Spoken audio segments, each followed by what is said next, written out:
Hey guys, today we begin with monsters that really lived: giant sharks the size of buses, armored fish that could bite through steel, and land beasts with bone-crushing jaws. They're the scariest ancient animals our planet has ever seen, and their true stories make every movie monster look tame. By the end of tonight's journey, you'll never see extinct the same way again. But before you get comfortable, please make sure to like the video and subscribe if you genuinely appreciate the work I do here, and let me know in the comments where you're tuning in from and what time it is for you. Now dim the lights, put your phone or television remote out of reach, and let's move into tonight's journey together. Picture, if you will, the Miocene seas some 15 million years ago, in that hushed hour before dawn when the ocean holds its breath. The water stretches endlessly, a mirror of pewter and shadow, disturbed only by the gentle rise and fall of sleeping giants. Here, in these ancient nurseries, early baleen whales drift in loose congregations, their massive forms cutting lazy arcs through the twilight depth. Mothers nudge calves with tender precision, their songs rippling through water thick with plankton and possibility. The scene carries an almost cathedral-like serenity, the kind of peace that makes you forget that in these very waters lurks something that would redefine the very concept of predation. Somewhere beneath this tranquil tableau, in the blue-black void where sunlight fears to venture, moves a shadow that dwarfs imagination. Carcharocles megalodon, the megalodon, the great-toothed one, patrols these primordial hunting grounds with the patience of geological time itself. To truly grasp the magnificence of this creature, we must first understand its architecture of destruction. Those jaws, stretching nearly 6 feet from hinge to hinge, could easily accommodate a small automobile. The teeth, though, those teeth each, one a masterpiece of evolutionary engineering, some reaching 7 inches in length, their edges serrated like the finest surgical instruments, designed not merely to puncture, but to saw through bone and blubber with terrifying efficiency. The megalodon's dental arsenal operated on a conveyor belt system of constant renewal, with new teeth rotating forward from deep within the jaw tissue as older ones were lost or worn down. Scientists estimate that a single individual might shed thousands of teeth throughout its lifetime, each one a triangle of compressed enamel harder than steel, sharper than obsidian. These weren't just tools for feeding, they were evolutionary statements. Declarations written in calcium phosphate that this apex predator had transcended the ordinary limits of marine warfare. When hunger stirred this leviathan to action, the ocean itself seemed to hold its breath. The hunting choreography was both brutal and beautiful in its efficiency. From the abyssal depths, the megalodon would rise like a nightmare given form, its massive tail propelling 50 feet of muscle and cartilage upward through the water column. The attack was an ambush from below, exploiting the one blind spot that even the most vigilant whale couldn't guard, the killing zone directly beneath its belly. In that moment of impact, physics bent to the will of predation as thousands of pounds of shark met thousands of pounds of whale in an explosion of blood and seawater that would have turned the ocean red for miles. The early baleen whales, magnificent as they were, had no defense against such calculated violence. Their size, which should have been protection, became liability as the megalodon's jaws clamped down with enough force to crush a compact car. A single bite could remove chunks of flesh weighing hundreds of pounds, and the shark's feeding frenzy would continue until nothing remained but scattered bones drifting toward the seafloor like macabre snow. The evidence of these ancient hunts has scattered across our modern world like breadcrumbs from a giant's table. From the fossil-rich cliffs of Calvert County in Maryland, where collectors still find those triangular teeth embedded in clay laid down when mammoths walked the earth, to the windswept deserts of Peru's Pisco Formation, where entire megalodon vertebrae emerge from sediments that once knew the Pacific's embrace. Each discovery adds another piece to our understanding of these apex predators' global dominion. They weren't confined to any single ocean, they were citizens of the world's waters, following the great currents and the migrations of their prey across vast distances that boggle the modern mind. But even gods of the deep aren't immortal. As the Miocene gave way to the Pliocene, the Earth began its slow dance toward the ice ages. Ocean temperatures dropped degree by precious degree, and the great currents that had carried warm water to every corner of the globe began to shift and weaken. The massive whales that had sustained the megalodon for millions of years began to change as well, evolving into faster, more agile forms that could exploit the newly nutrient-rich polar waters. The baleen whales that had once been easy prey became elusive phantoms, their feeding grounds shifting to colder waters where even the mighty megalodon couldn't follow efficiently. The extinction wasn't sudden, it was a slow starvation spread across millennia. As their primary food sources dwindled or adapted beyond their reach, these magnificent predators found themselves evolutionary anachronisms, too specialized for a world that no longer needed or could support such magnificent excess. The last megalodon likely died alone, somewhere in the gathering cold of a changing ocean, its species' final breath vanishing into the same depths that had once been their kingdom. Yet the megalodon refuses to stay extinct in our collective imagination. Submarine crews still report mysterious sonar contacts that growl in frequencies too low for any known fish. Beach vendors sell fossilized teeth as shark voodoo, claiming they can ward off everything from bad luck to broken hearts. In our dreams and nightmares, the great-toothed one still patrols the depths, a reminder that our planet once hosted monsters that made our modern world seem almost quaint by comparison. Step back now, deeper into the archives of time, to the Devonian period some 360 million years ago, when the very concept of a backbone was still evolution's newest experiment. Picture a reef cathedral built not of coral but of ancient creatures whose names sound like forgotten incantation stromatoporoids, and tabulate corals creating vast underwater cities in seas that knew no ice, no polar caps. Only the endless green-blue of a world still young and wild. Through these reef passages drift forms that seem pulled from medieval nightmares.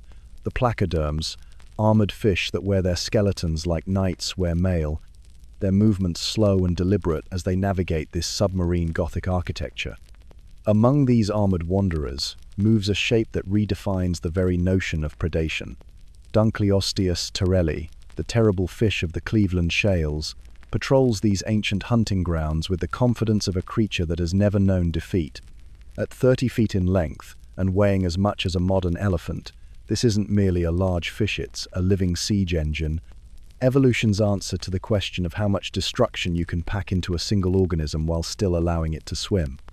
The true horror of Dunkleosteus lies not in its size but in its feeding apparatus, a mechanism so alien and efficient that it challenges our understanding of what jaws can be. Instead of teeth, this apex predator sports massive bony plates that form cutting edges sharper than surgical steel. These aren't merely static blades, they're components of a kinetic sculpture designed for maximum tissue damage. When the creature opens its mouth, hydraulic pressure builds behind those plate edges like a coiled spring. The closing mechanism operates with the mechanical precision of a bear trap and the crushing force of a collapsing building. Biomechanical analysis reveals bite forces exceeding 0 pounds per square inch, enough pressure to punch through armor plating, to reduce bone to powder, to turn the largest prey into digestible fragments in mere seconds. The plates themselves show wear patterns that tell stories of violence beyond imagination, their edges honed by constant use against the hardest materials the Devonian seas could offer. When Dunkleosteus fed, it didn't simply bite, it performed surgery with the precision of a scalpel and the force of a sledgehammer. The Devonian food webs bore the constant pressure of this apex predator's appetite. Smaller placoderms, early sharks, and the strange coiled cephalopods called ammonoids all learned to fear the distinctive silhouette of Dunkleosteus approaching from the reef shadows. But perhaps most disturbing of all is the evidence for cannibalistic regurgitated bone plates found in association with Dunkleosteus fossils suggest that when prey became scarce, these monsters turned on their own kind with the same mechanical efficiency they brought to hunting smaller creatures. The fossil record preserves not just violence but also hints at the creature's life history, written in microscopic growth rings within its armor plates. These suggest a lifestyle of rapid development, a biological sprint from juvenile to apex predator that speaks to the dangerous world they inhabited. In the Devonian seas, you grew large quickly, or you became someone else's dinner, and Dunkleosteus mastered this evolutionary arms race better than any creature before or since. Young Dunkleosteus likely faced predation pressure from their own kind, forcing rapid growth spurts that would see a juvenile double its size in a matter of months. The armor plating that gave them their name also served as a growth record, each layer marking another season survived, another year of successful predation in seas, where mercy was as foreign a concept as oxygen-breathing mammals. But even the most perfect killing machines aren't immune to the larger forces that shape our planet's history. The late Devonian brought with it one of Earth's great extinction pulses, a cascade of environmental catastrophes that would reshape marine ecosystems forever. Ocean chemistry shifted as vast quantities of organic matter overwhelmed the water column, creating dead zones where even the hardiest creatures couldn't survive. The great reef systems that had provided shelter and hunting grounds for millions of years began to collapse, their limestone skeletons crumbling into sediment that would become tomorrow's fossil beds. Temperature fluctuations, changing sea levels, and the gradual poisoning of shallow marine environments created a perfect storm of ecological collapse. The specialized predators like Dunkleosteus, perfectly adapted to a world of plenty, found themselves evolutionary refugees in a world that no longer had room for such magnificent excess. One by one, the great armored predators vanished from the fossil record, their reign ending not with a bang but with the slow whimper of a world transforming beyond recognition. In the end, Dunkleosteus torelli disappeared along with roughly 3/4 of all marine species, victim of changes too vast and too rapid for even the most adaptable creatures to survive. Yet in the Cleveland shales and similar formations around the world, their armor plates still emerge from stone-like fragments of some impossible dream, reminders that our planet once hosted predators that made today's great whites look like minnows in comparison. Picture the Pisco Basin, 15 million years ago, as the sun bleeds orange through evening mist. The Pacific stretches endlessly, but this isn't the gentle ocean we know today. Fog rolls across choppy waters where two titans are about to meet in nature's most sophisticated duel, not of teeth and claws, but of sound itself. In these waters prowls Leviathan melvilli, a sperm whale so massive and ferocious that its very name echoes Herman Melville's legendary white whale. But unlike its modern descendants who feast on squid in the deep, Leviathan was a hunter of hunters, armed with the most terrifying dental arsenal the ocean has ever known. Those jaws, 14-inch teeth. Let that sink in for a moment. 14 inches of curved, razor-sharp ivory, each tooth larger than a railroad spike. While Megalodon's triangular serrated teeth were built for slicing, Leviathans were different beasts entirely. Conical, slightly curved, designed not just to pierce but to grip and crush. And here's what made this whale truly nightmarish. It had these massive teeth in both upper and lower jaws. Most toothed whales today, like modern sperm whales, only have functional teeth on the bottom. Leviathan broke that rule spectacularly. Imagine the moment when two of these giants encountered each other in the Pisco Basin's murky waters. The duel would begin long before they saw each other. Click, click, click. The rapid-fire sonar pulses bounced through the water, each whale painting a three-dimensional picture of its environment through sound alone. This is echolocation elevated to an art form, biological radar, that could map every detail of their underwater world. The clicks grow faster, more urgent. Each whale knows exactly where the other is hiding. They can probably sense the size, the speed, even the internal structure of their opponent through these sound waves. It's a battle of acoustic engineering that makes our modern military sonar look primitive by comparison. But Leviathan wasn't just fighting other members of its own species. These waters teemed with baleen whales, the gentle giants we think of as peaceful krill farmers. To Leviathan, they were nothing more than swimming steakhouses. Picture those massive filter feeders, 60 feet of docile blubber, suddenly finding themselves face to face with 44 feet of pure predator. The baleen whales' mouths, designed for sieving tiny crustaceans, would be utterly useless against those 14-inch daggers. And then there's the question that keeps paleontologists awake at night. Did Leviathan ever meet Megalodon? Both apex predators, both ruling the same ancient seas, both armed with enough firepower to destroy anything in their path. The fossil evidence is tantalizingly incomplete, but we know they shared the same waters, the same time period. Some scientists argue they avoided each other through niche partitioning, Megalodon taking the open ocean, Leviathan hunting closer to shore. Others whisper about epic battles that left no survivors to tell the tale. The reality is probably more complex and more chilling. These weren't random encounters, they were calculated hunts. Leviathan had something Megalodon lacked, that sophisticated sonar system. While the great shark relied on electrical sensors and its keen sense of smell, the whale could hunt in total darkness, in murky water, even in the depths where light never penetrates. The fossil skull that gave us our first glimpse of this monster tells a story of barely contained violence. Found in Peru's desert, where the Pisco Basin's ancient seafloor now lies exposed to the blazing sun, that skull measures nearly 10 feet long. 10 feet of bone designed to house a brain capable of processing complex echolocation data and massive jaw muscles capable of delivering crushing force. The scientists who discovered it chose the name carefully: Leviathan melvili. Leviathan, the biblical sea monster, the chaos serpent of ancient Hebrew mythology. Melvili, honoring Herman Melville, whose Moby Dick captured our eternal fascination with the ocean's deadliest inhabitants. It's a name that perfectly captures both the creature's mythic proportions and its literary connections to humanity's oldest fears about what lurks beneath the waves. But here's what makes Leviathan truly terrifying. It wasn't just a mindless killing machine. That massive brain, evolved for processing complex sonar information, suggests intelligence, strategy, the ability to plan, to coordinate, perhaps even to communicate hunting strategies with others of its kind. Modern sperm whales have complex social structures and sophisticated communication systems. Leviathan likely inherited those traits and weaponized them.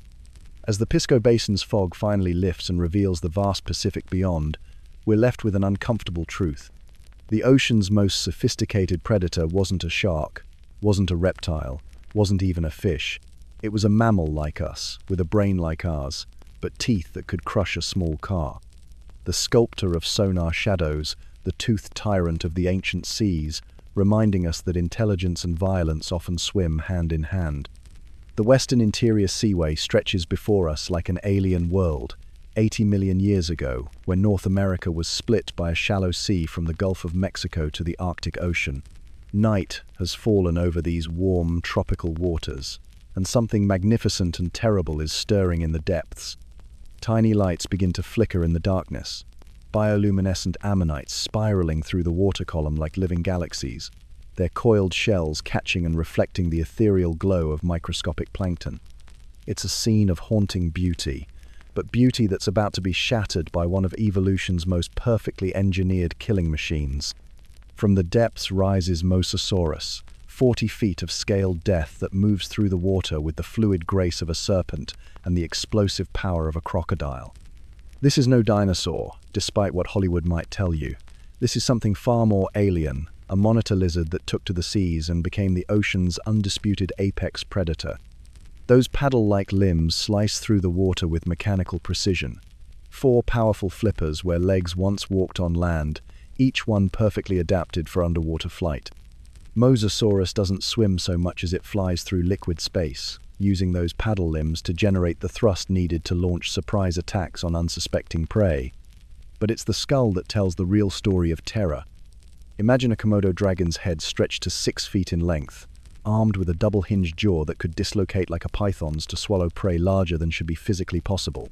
Those jaws could open to impossible angles, revealing rows of backward curving teeth designed not to kill quickly, but to ensure nothing that entered that mouth would ever escape. And that forked tongue, flickering out to taste the water, sampling chemical traces like a liquid bloodhound. Modern monitor lizards use their tongues to track prey across land. Mosasaurus used its to follow scent trails through the vast ocean, detecting the faintest traces of blood or distress chemicals from miles away. The Western Interior Seaway was Mosasaurus's perfect hunting ground. Shallow enough that sunlight could penetrate to the bottom in many places, creating a complex ecosystem of coral reefs and chalk cliffs, but deep enough to hide a 40-foot predator until the moment of attack. Picture those ancient shores, not sandy beaches but towering walls of white chalk, carved by waves and time into perfect ambush points. This is where Mosasaurus perfected the tidal ambush. As the ancient tides rose and fell, fish and smaller marine reptiles would shelter in the tidal pools and shallow lagoons carved into the chalk cliffs. They thought they were safe. They were wrong. Mosasaurus would position itself just outside these refuges, motionless as a log, waiting for the perfect moment. When an unwary fish or ammonite ventured too close to the cliff's edge, those powerful paddle limbs would explode into action. The attack would be over in seconds, a blur of scales and teeth emerging from what seemed like empty water. Recent fossil discoveries have given us an unprecedented look at Mosasaurus's appearance, and the reality is somehow more unsettling than any movie monster.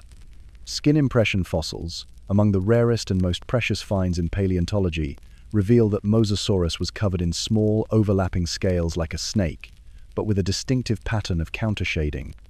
Dark on top, light on the bottom, the same camouflage pattern used by modern sharks and dolphins.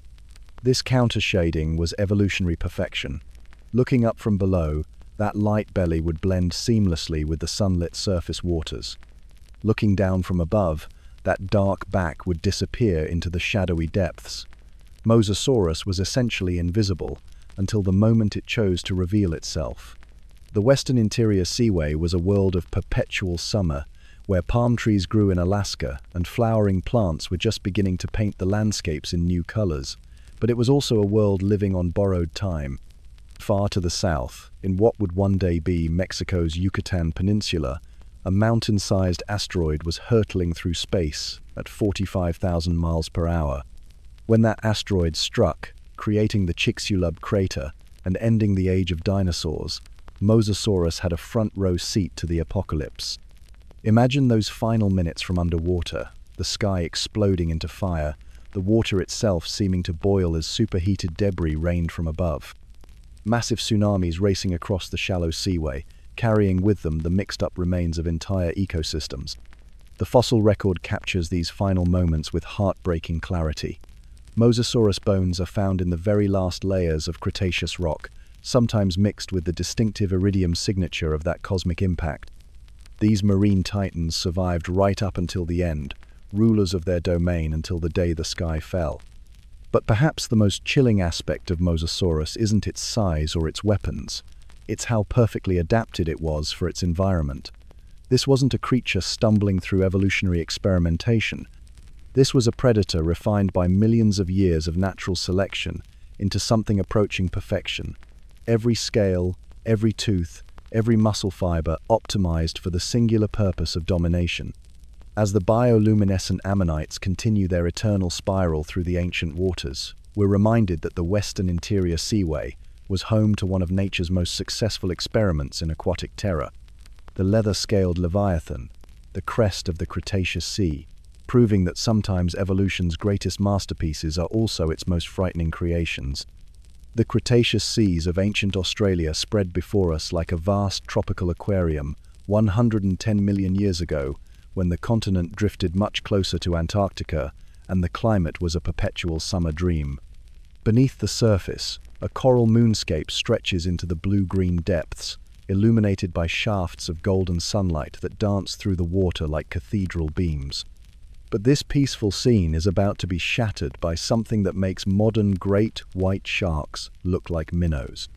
Storm clouds gather on the horizon, whipping the surface into a frenzy of foam and spray, and from the depths rises the thunderous bulk of Kronosaurus, 36 feet of pure aquatic nightmare.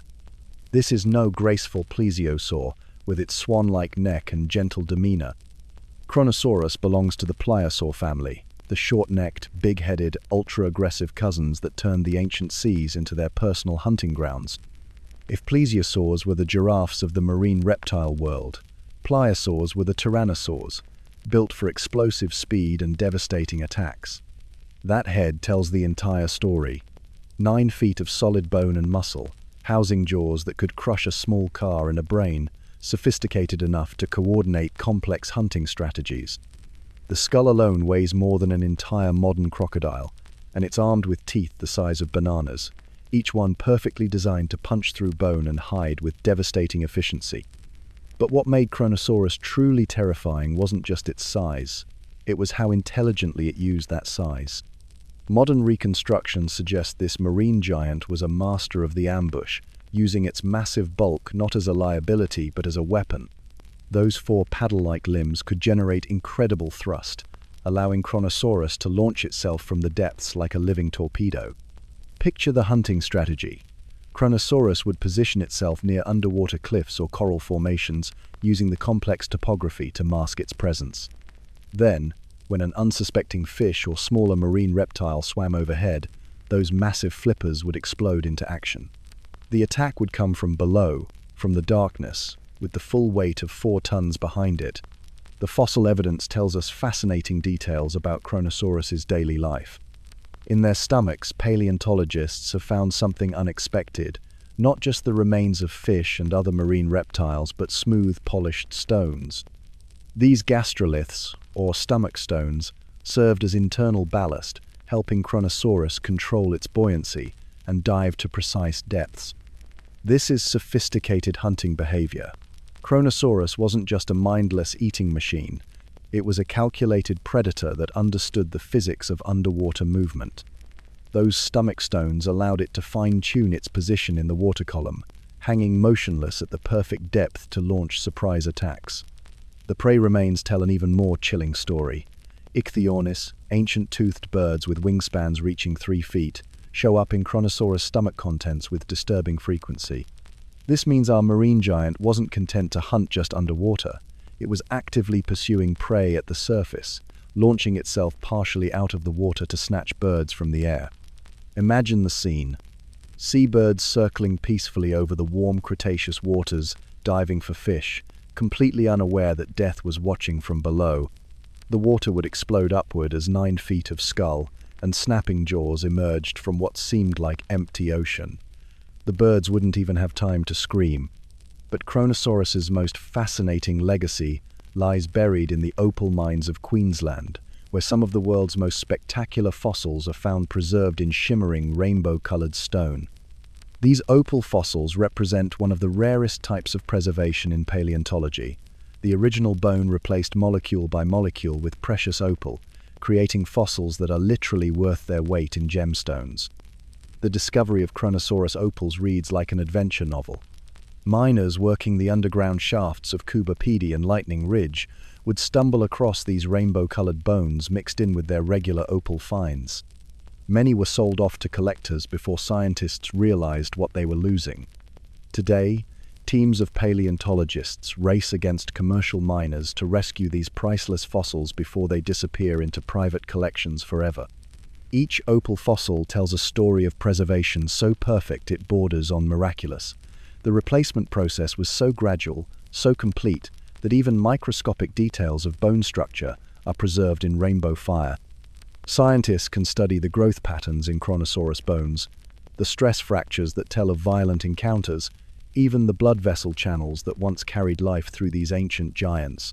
The scattered nature of Kronosaurus discoveries, a skull here, a flipper there, vertebrae scattered across different mine sites, has turned reconstruction into a paleontological treasure hunt.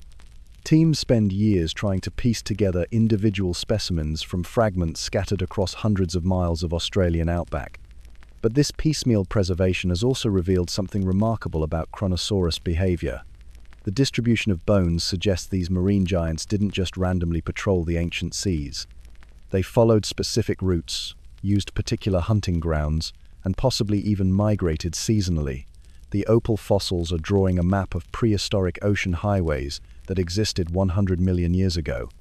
As storms surge from the gathering tempest pounds against the ancient coral reefs, we're left with a profound appreciation for the forces that shaped these prehistoric seas. Kronosaurus wasn't just another marine reptile. It was the apex predator of its time, the undisputed ruler of the warm Cretaceous oceans that once covered much of what is now Australia. The crashing thunder of the coast echoes with the memory of those massive flippers propelling 4 tons of perfectly evolved hunter through crystalline waters. In the opal mines of Queensland, rainbow-coloured bones still wait to tell their stories, each fragment a piece of the puzzle that is slowly revealing the secret life of one of prehistory's most magnificent predators. Imagine dawn breaking over the Paleocene Colombian swamps, 60 million years ago. The air hangs thick with humidity, so dense you could almost drink it. Mist rises from the dark water like the breath of sleeping giants, and somewhere in the distance, pirarucu fish scatter in silver flashes, their ancient instincts screaming danger. But what could possibly threaten a fish that survived since the dinosaurs? The answer slithers through these primordial waters, with a presence so massive it defies belief. Welcome to the domain of Titanoboa cerriginensis, the emperor of coils, a serpent so immense that our modern anacondas would look like garden snakes beside it. Picture a snake 42 feet long and weighing over a ton, thick as a tree trunk and armed with the patience of geological time itself. This wasn't just big for a snake, this was big for anything that ever lived on land. The secret to Titanoboa's impossible size lies written in the very rocks of the Cerrejón Formation, where Colombian coal miners first uncovered its vertebrae in 2009. You see, there's an elegant rule in nature called the temperature-size relationship, and it tells us something remarkable about the world Titanoboa inhabited. Cold-blooded creatures like snakes are living thermometers. Their maximum size directly correlates with the ambient temperature of their environment. The bigger the snake, the warmer the world. When scientists first measured Titanoboa's vertebrae and ran the calculations, they discovered something startling. For a snake this large to exist, the average temperature of its habitat would have needed to hover around 91 degrees Fahrenheit year-round. This wasn't just a warm climate, this was a greenhouse world where the polar ice caps had melted away and palm trees grew in Alaska. The Paleocene epoch was Earth's tropical fever dream, and Titanoboa was its apex expression. But how do we know what this giant ate? The answer lies in one of paleontology's most intimate detective stories, the study of bone displacement around vertebrae. When Titanoboa's massive coils crushed its prey, the enormous pressure would sometimes drive fragments of victim bones into the sediment around the predator's spine.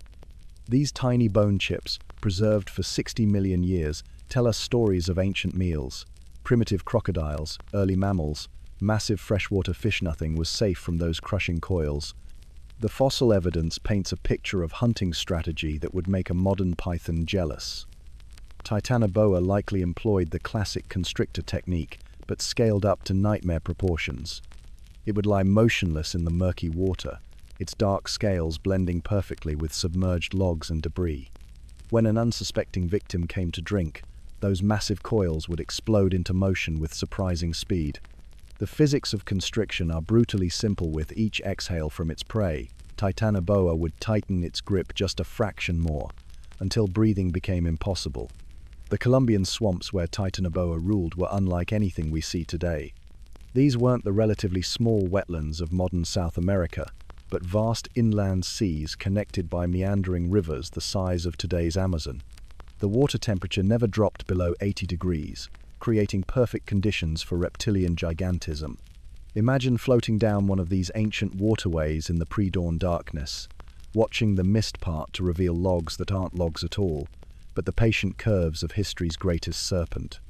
Yet for all its magnificence, Titanoboa's reign was doomed by the very forces that created it. As the Paleocene epoch gave way to the Eocene, Earth's climate began its slow cooling trend. The greenhouse conditions that allowed snakes to grow to such impossible sizes gradually disappeared. By 50 million years ago, the world had cooled just enough to make creatures like Titanoboa physiologically impossible. This is the tragedy of megafaunatae, represent evolution's greatest experiments, pushed to the absolute limits of what physics and biology will allow. Titanoboa wasn't just a big snake, it was the biggest snake that could ever exist under Earth's atmospheric conditions. When those conditions changed, even gradually over millions of years, the Emperor of Coils had nowhere to retreat. Today, as we face our own climate transformation, Titanoboa serves as both warning and wonder. It reminds us that Earth's thermostat has been adjusted before, with consequences that echo through deep time. The next time you see a python or boa constrictor, remember that you're looking at the diminished descendant of giant survivors of a world so warm that monsters were not only possible, but inevitable. The coal seams of Cerrejón continue to yield Titanoboa fossils, each vertebra a testament to an age when reptiles ruled not just the land, but the very concept of size itself.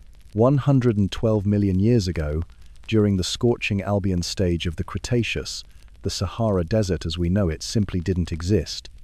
Instead, imagine a landscape of endless green vast floodplains stretching beyond the horizon, punctuated by oxbow lagoons that glitter like scattered mirrors under an African sun. Dragonflies with wingspans wider than dinner plates dance above the water, their iridescent bodies catching the light as they hunt smaller insects through the humid air. This is the world of Sarcosuchus imperator, the emperor crocodile, though even that regal title fails to capture the sheer audacity of this creature's existence. Sarcosuchus wasn't just large, it was impossibly, almost comically large, stretching nearly 40 feet from snout to tail and weighing as much as a small whale. But size alone doesn't tell the full story of this river-jawed Goliath.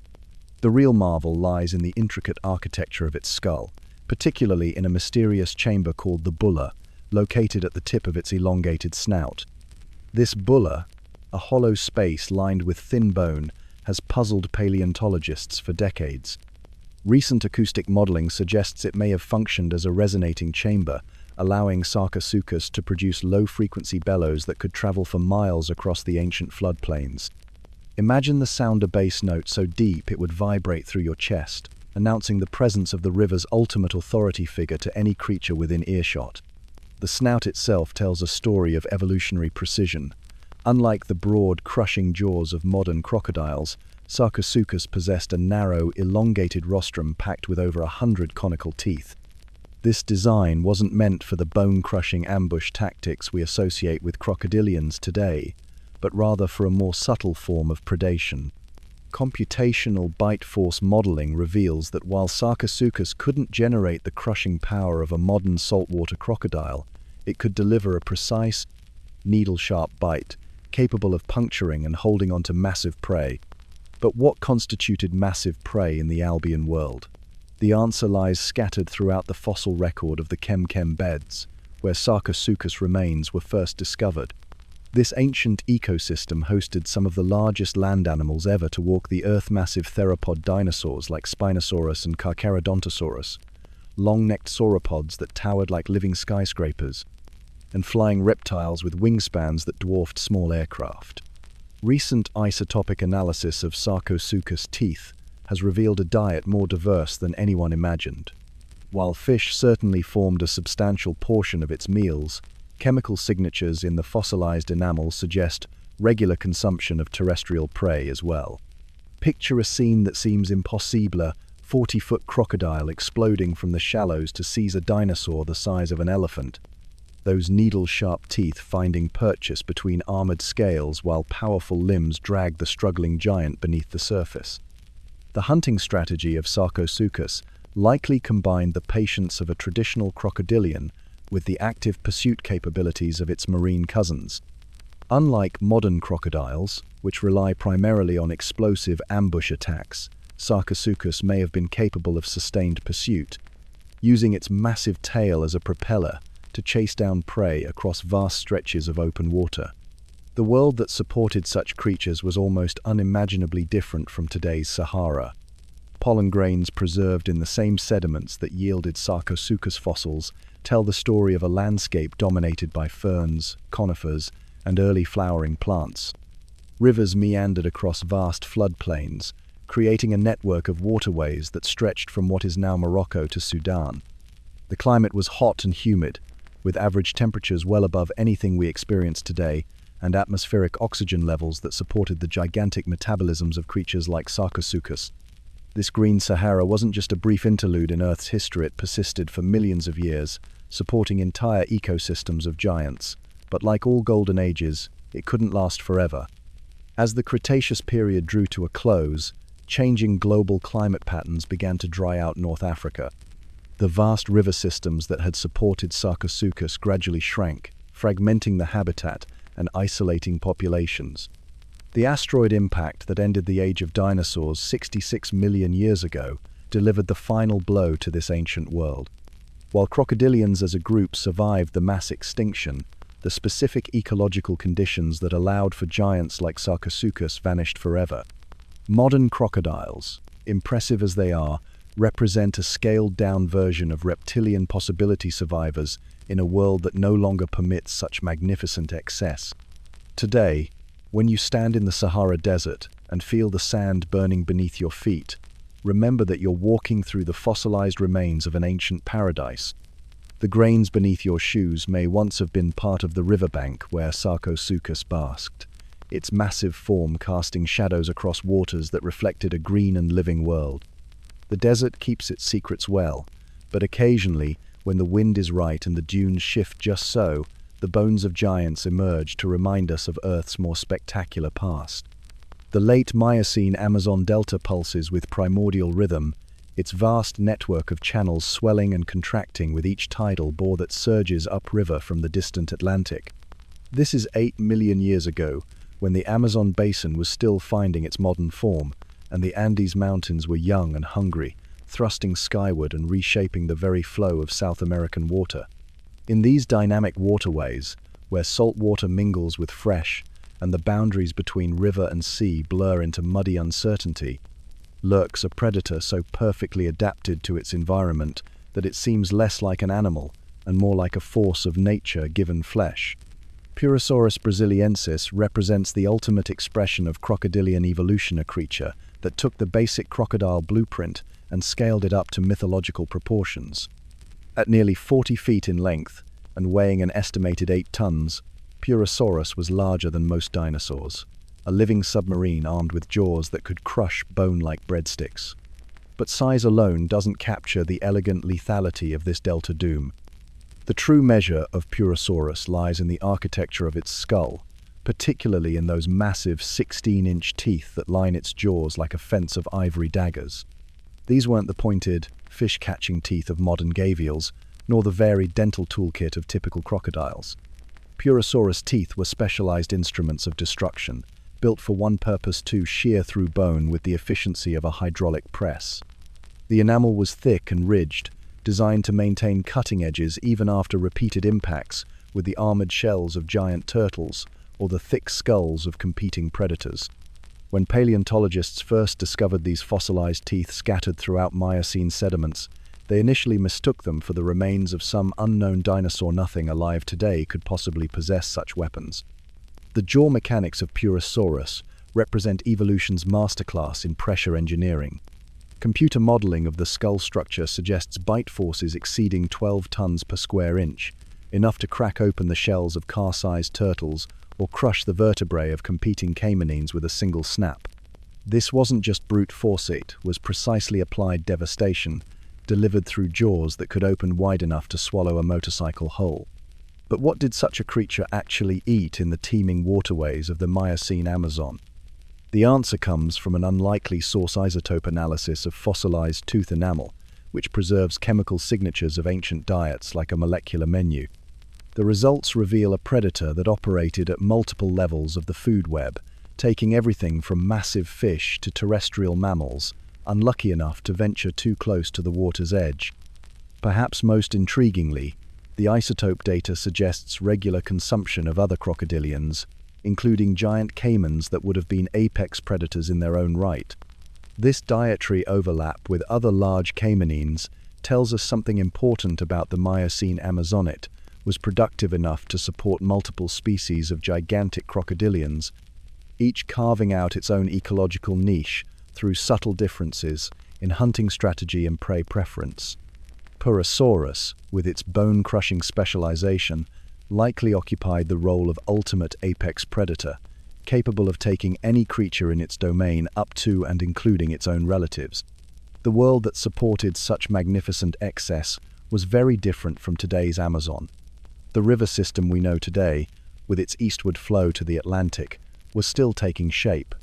For much of the Miocene, Amazonian waters flowed westward toward the Pacific, creating vast inland lakes and swamps where giants like Purosaurus could evolve and thrive. The climate was warmer and more humid than today, with atmospheric carbon dioxide levels that supported explosive plant growth and the massive food webs necessary to sustain creatures of such size.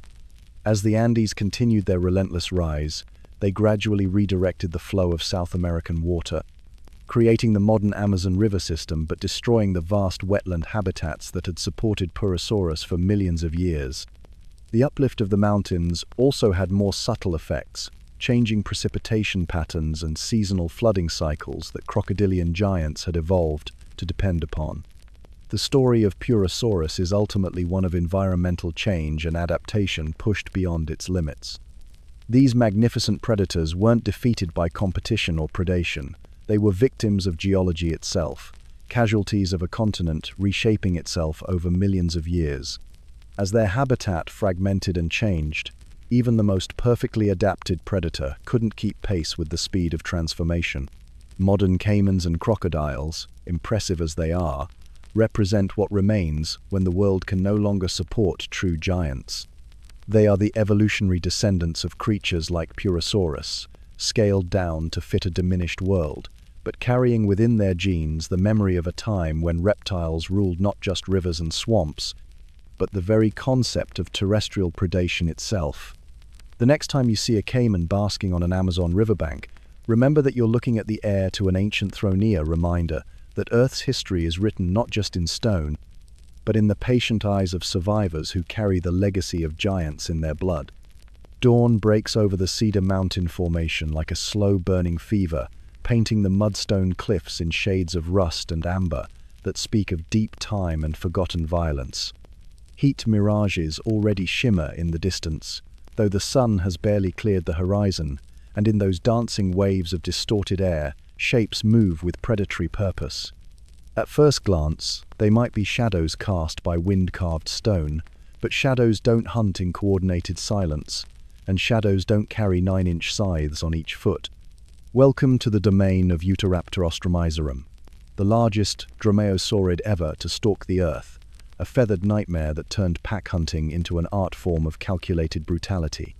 Standing 7 feet tall at the hip and stretching 23 feet from snout to tail, Utahraptor wasn't just big for a raptor, it was big enough to hunt creatures that other predators wouldn't dare approach.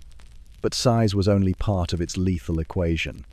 The real terror lay in those massive sickle claws, each one a masterpiece of evolutionary engineering that could slice through hide, muscle and bone with surgical precision. The biomechanics of Utahraptor's killing claw represent one of nature's most elegant solutions to the problem of bringing down large prey. Unlike the straight talons of modern birds of prey, which are designed for gripping, the raptor's sickle claw was a compound curvier biological switchblade that could rotate through a 90-degree arc to deliver devastating slashing wounds. Computer modeling of the claw's structure reveals that it could generate pressures exceeding those of modern big cats, concentrating tremendous force into a razor-sharp edge no wider than a playing card. But perhaps the most chilling aspect of Utahraptor wasn't its individual lethality, it was the growing evidence for cooperative hunting behavior. Trackways preserved in the mudstone tell stories of coordinated movement, multiple individuals moving in formation across the ancient landscape. The spacing between tracks suggests these weren't random encounters, but planned hunts, where each predator had a specific role to play in bringing down prey many times their individual size. Recent discoveries have revolutionized our understanding of how these creatures looked and moved through their world. Quill knobstony bumps on the arm bones where flight feathers would have attached prove that Utahraptor was extensively feathered, though far too large for flight. Instead, this plumage likely served multiple functions in the harsh early Cretaceous environment.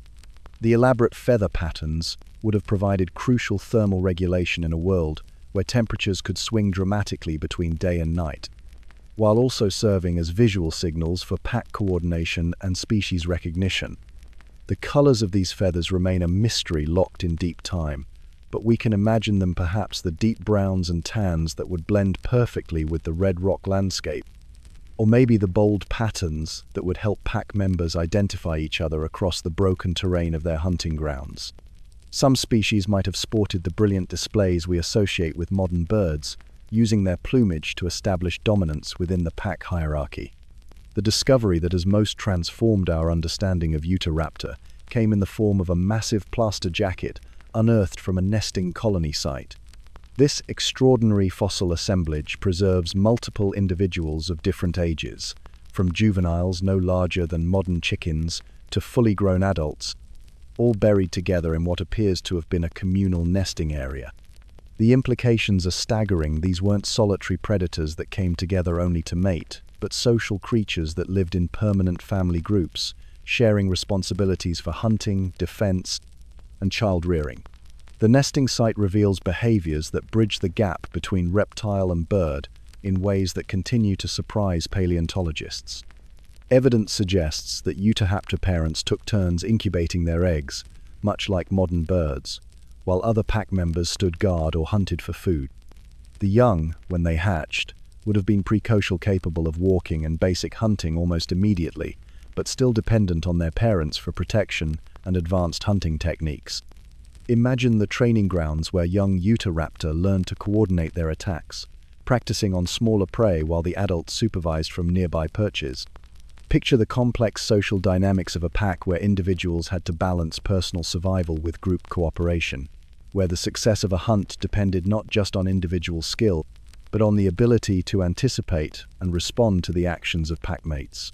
The world these creatures inhabited was one of extreme scorching days that could exceed 120 degrees Fahrenheit, followed by nights cold enough to require the warmth of shared body heat. The landscape was painted in the vivid reds and oranges of iron-rich sediments, broken by the occasional oasis where ancient rivers carved temporary channels through the stone. In this harsh environment, cooperation wasn't just advantageous, it was essential for survival. The prey animals of early Cretaceous Utah were no easy targets. Massive sauropods like Siderosaurus wandered in herds, their long necks allowing them to browse vegetation 40 feet above the ground. Armored ankylosaurs trundled through the underbrush like living tanks, their club tails capable of shattering bone with a single blow. For Utahraptor to succeed in such a world, it had to be more than just a predator. It had to be a strategist, a team player, and above all, a creature capable of turning individual lethality into collective dominance. The red dunes of ancient Utah eventually gave way to rising seas and changing climates, and with them went the world that had supported these magnificent predators. But for millions of years, Utahraptor ruled its desert kingdom with a combination of intelligence, cooperation, and killing power that has never been equaled on land. They were evolution's answer to the question of how to hunt the unhuntable, no through brute force alone, but through the devastating multiplication of individual skill into pack supremacy. Soft rain patters against the ancient horsetails that line the Hell Creek floodplain, each droplet catching the flicker of distant lightning as storm clouds gather on the horizon. The air hangs heavy with the smell of vegetation and decay, punctuated by something LC musk so thick and predatory that it seems to have weight of its own. This is the very end of the Cretaceous period, 66 million years ago, and somewhere in the darkness beyond the lantern-lit clearing, the most famous predator in Earth's history moves with surprising stealth for something that weighs as much as a city bus. Tyrannosaurus rex needs no introduction, yet everything we thought we knew about this apex predator has been revolutionized by recent discoveries. Far from the slow, lumbering scavenger of outdated museum displays, T-Rex emerges from the fossil record as a sophisticated night hunter, equipped with sensory adaptations that would make a modern crocodile jealous, and armed with jaws capable of delivering more crushing force than any land animal before or since. The skull of Tyrannosaurus rex is a masterpiece of predatory engineering, housing a brain larger than that of any other land predator and teeth that beggar belief. Each of those banana-sized fangs was a compound weapon, the front edge honed to a knife's sharpness for slicing through hide and muscle, while the back edge was serrated like a steak knife for sawing through bone. But perhaps most remarkably, these weren't just simple spikes designed to pierce and hold.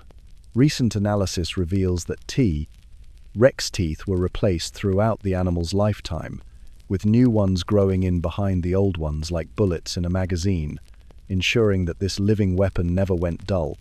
Muscle reconstruction studies, based on attachment points preserved in fossilized bone, paint a picture of almost incomprehensible power. The jaw muscles of T-Rex could generate bite forces exceeding 12,000 pounds per square inch, enough to crush a small car, or snap the spine of a triceratops with a single chomp. The neck muscles necessary to support and manipulate such massive jaws were proportionally enormous, giving T-Rex the thick-necked profile of a heavyweight boxer built for devastating knockout punches. But raw power was only part of T-Rex's arsenal. The ongoing debate over whether this giant was primarily a hunter or a scavenger has been largely settled by discoveries that reveal sophisticated sensory adaptations specifically designed for active predation. Facial reconstruction based on skull anatomy reveals a network of sensory pits around the snout and lower jaw, similar to those found in modern crocodilians. These structures would have detected minute changes in temperature and pressure, allowing T-Rex to track warm-blooded prey in complete darkness with the precision of a heat-seeking missile. The eyes of T-Rex tell their own story of predatory specialization. Forward-facing and enormous, they provided binocular vision with depth perception that would shame a modern eagle. Computer modeling suggests that T-Rex could spot a moving target from over 3 miles away and accurately judge distances for precision strikes at ranges that would challenge human vision even with binoculars. These weren't the eyes of a scavenger waiting for opportunity. They were the weapons systems of an active hunter capable of selecting targets from vast distances. Recent biomechanical studies have also put to rest the old myth of T-Rex as a slow, plodding giant. Analysis of the leg bones, particularly the proportions of the thigh and shin bones, suggests that these predators were capable of sustained speeds, exceeding 25 miles per hour fast enough to run down most of their contemporaries, and certainly swift enough to pursue fleeing hadrosaurs across the open floodplains of Hell Creek. The Hell Creek Formation itself provides a remarkably detailed snapshot of T-Rex's world in its final moments. This wasn't a lush tropical paradise, but a landscape in transition, vast river systems meandering across broad floodplains, dotted with patches of forest and broken by seasonal lakes that would swell and shrink with the changing climate. The plant life was a mixture of ancient conifers and primitive flowering plants, creating an ecosystem that was neither fully modern nor entirely archaic. In this twilight world, T-Rex reigned supreme over a cast of creatures that reads like a fantasy bestiary. Massive triceratops herds thundered across the plains, their elaborate frills and 3-horned skulls making them look like living battle tanks. Armored ankylosaurus browsed among the ferns, their clubtails capable of shattering T-Rex leg bones with a well-placed strike. Duck-billed Edmontosaurus gathered in vast herds, their haunting calls echoing across the floodplains as they communicated danger to scattered family groups. The hunting strategies T-Rex employed against such formidable prey required more than brute force. They demanded intelligence, patience, and tactical thinking. Evidence suggests these giants were capable of complex problem-solving, using their massive heads as battering rams to flip over armored prey, or employing their tiny but muscular arms as grappling hooks to maintain control of struggling victims. But perhaps the most haunting aspect of T-Rex's story is its timing. As these magnificent predators stalked through the Hell Creek Badlands, an asteroid the size of a mountain was already hurtling toward Earth through the cold vacuum of space.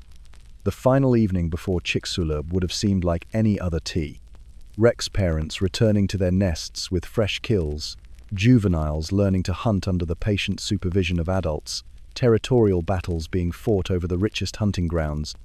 The soot-laden sky that followed the impact would have been incomprehensible to creatures adapted for a world of clear horizons and predictable prey movements.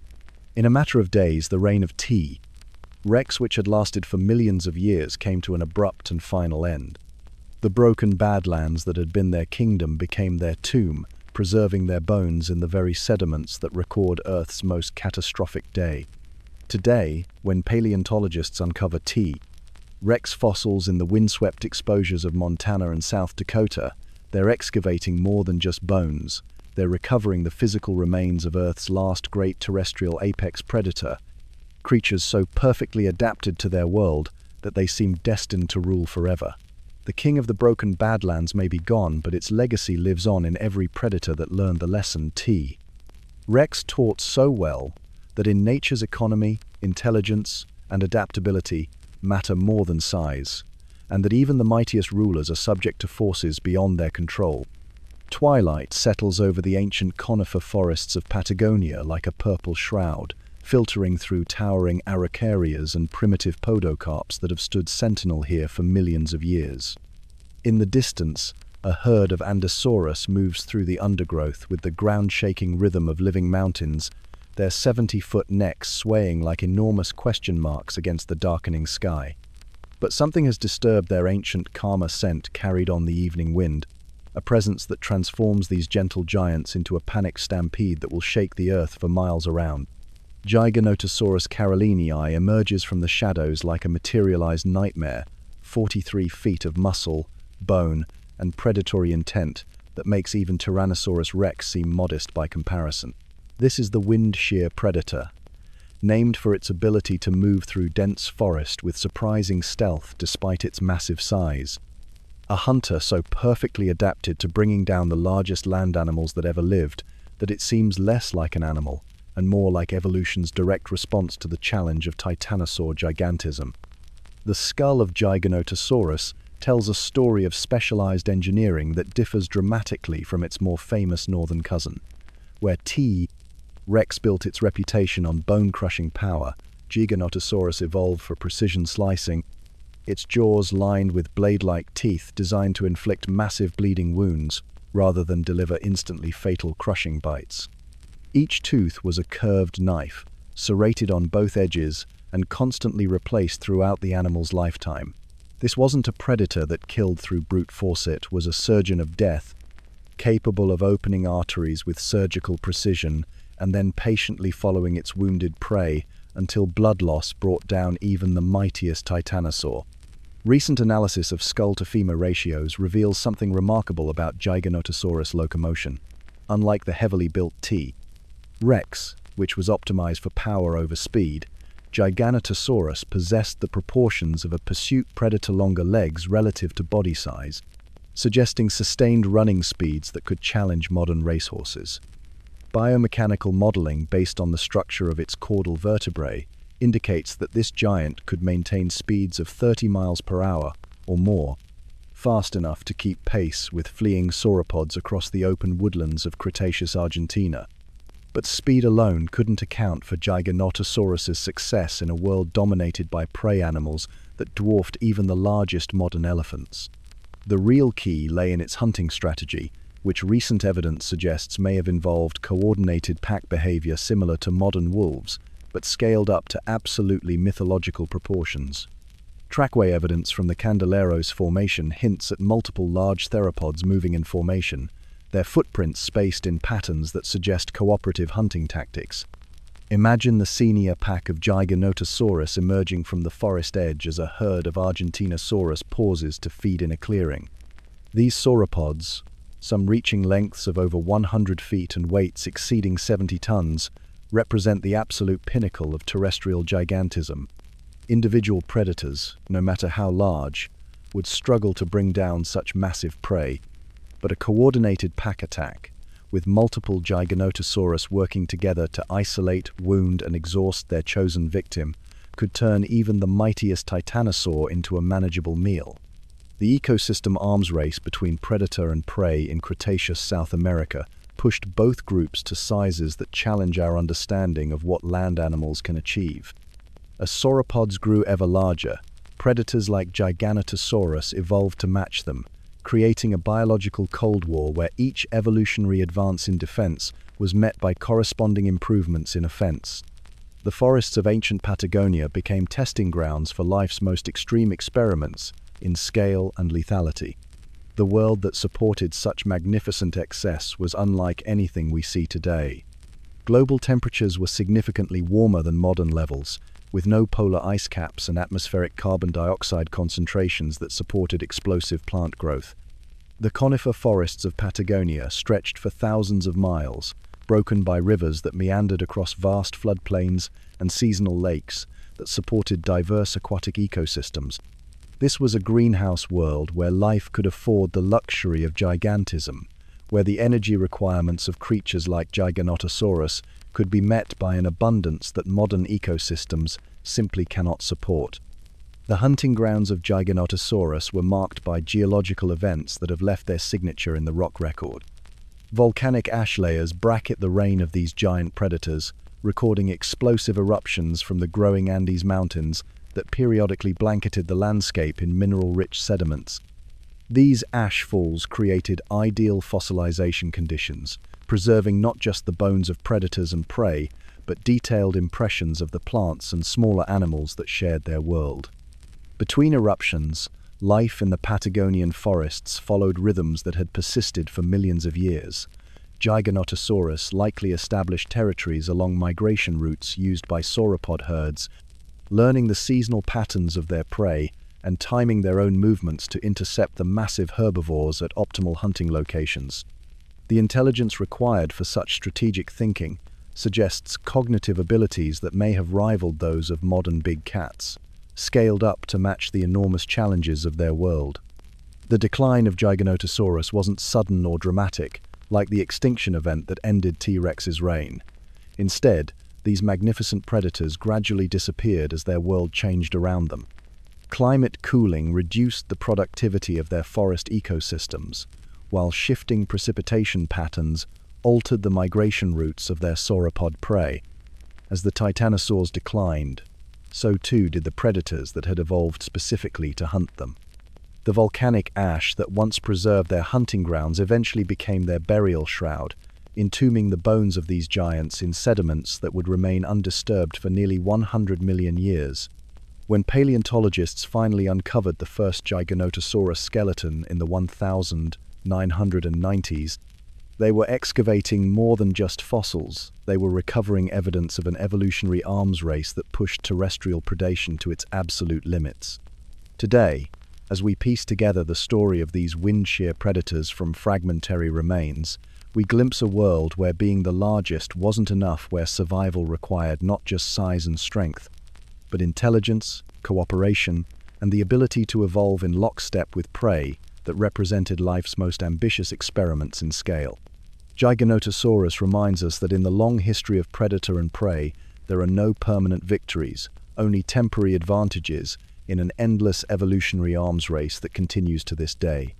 The mangrove estuary glows with crepuscular light, that magical hour when day surrenders to night and the boundary between water and sky dissolves into silver ambiguity. Ancient fish scales catch the last rays of sun as they drift on the surface tension, creating patterns that sparkle like scattered coins across the tidal flats of mid-Cretaceous North Africa. Somewhere beneath the murky water, something vast moves with the fluid grace of a living submarine, its massive sail cutting the surface like a dorsal fin from humanity's deepest nightmares. Spinosaurus aegyptiacus defies every assumption we've ever made about dinosaur ecology, a creature so bizarre and perfectly adapted to its aquatic lifestyle that it seems to belong more in the realm of sea monsters than terrestrial predators. Recent discoveries have revolutionized our understanding of this enigmatic giant, revealing not the conventional theropod of earlier reconstructions, but something far stranger, semi-aquatic pursuit predator that could hunt with equal efficiency on land or in water, armed with jaws full of conical teeth and powered by a tail designed for aquatic propulsion. The story of modern Spinosaurus began with the discovery of new tail vertebrae that changed everything we thought we knew about this creature's lifestyle. These fossils revealed a tail unlike any other dinosaur, paddle-like, and perfectly designed for underwater propulsion. Biomechanical modeling of this remarkable structure shows that Spinosaurus could generate thrust with the efficiency of a modern crocodile, using lateral undulations of its massive tail to pursue fish, pterosaurs, and even small dinosaurs through the complex waterways of Cretaceous North Africa. But the tail was just one component of Spinosaurus's aquatic arsenal. The skull, with its elongated snout and battery of conical teeth, was clearly adapted for piscivory catching and holding slippery prey, rather than delivering the bone-crushing bites favored by other large theropods. Each tooth was a fishing spear in miniature, slightly recurved and perfectly spaced to prevent fish from escaping once caught.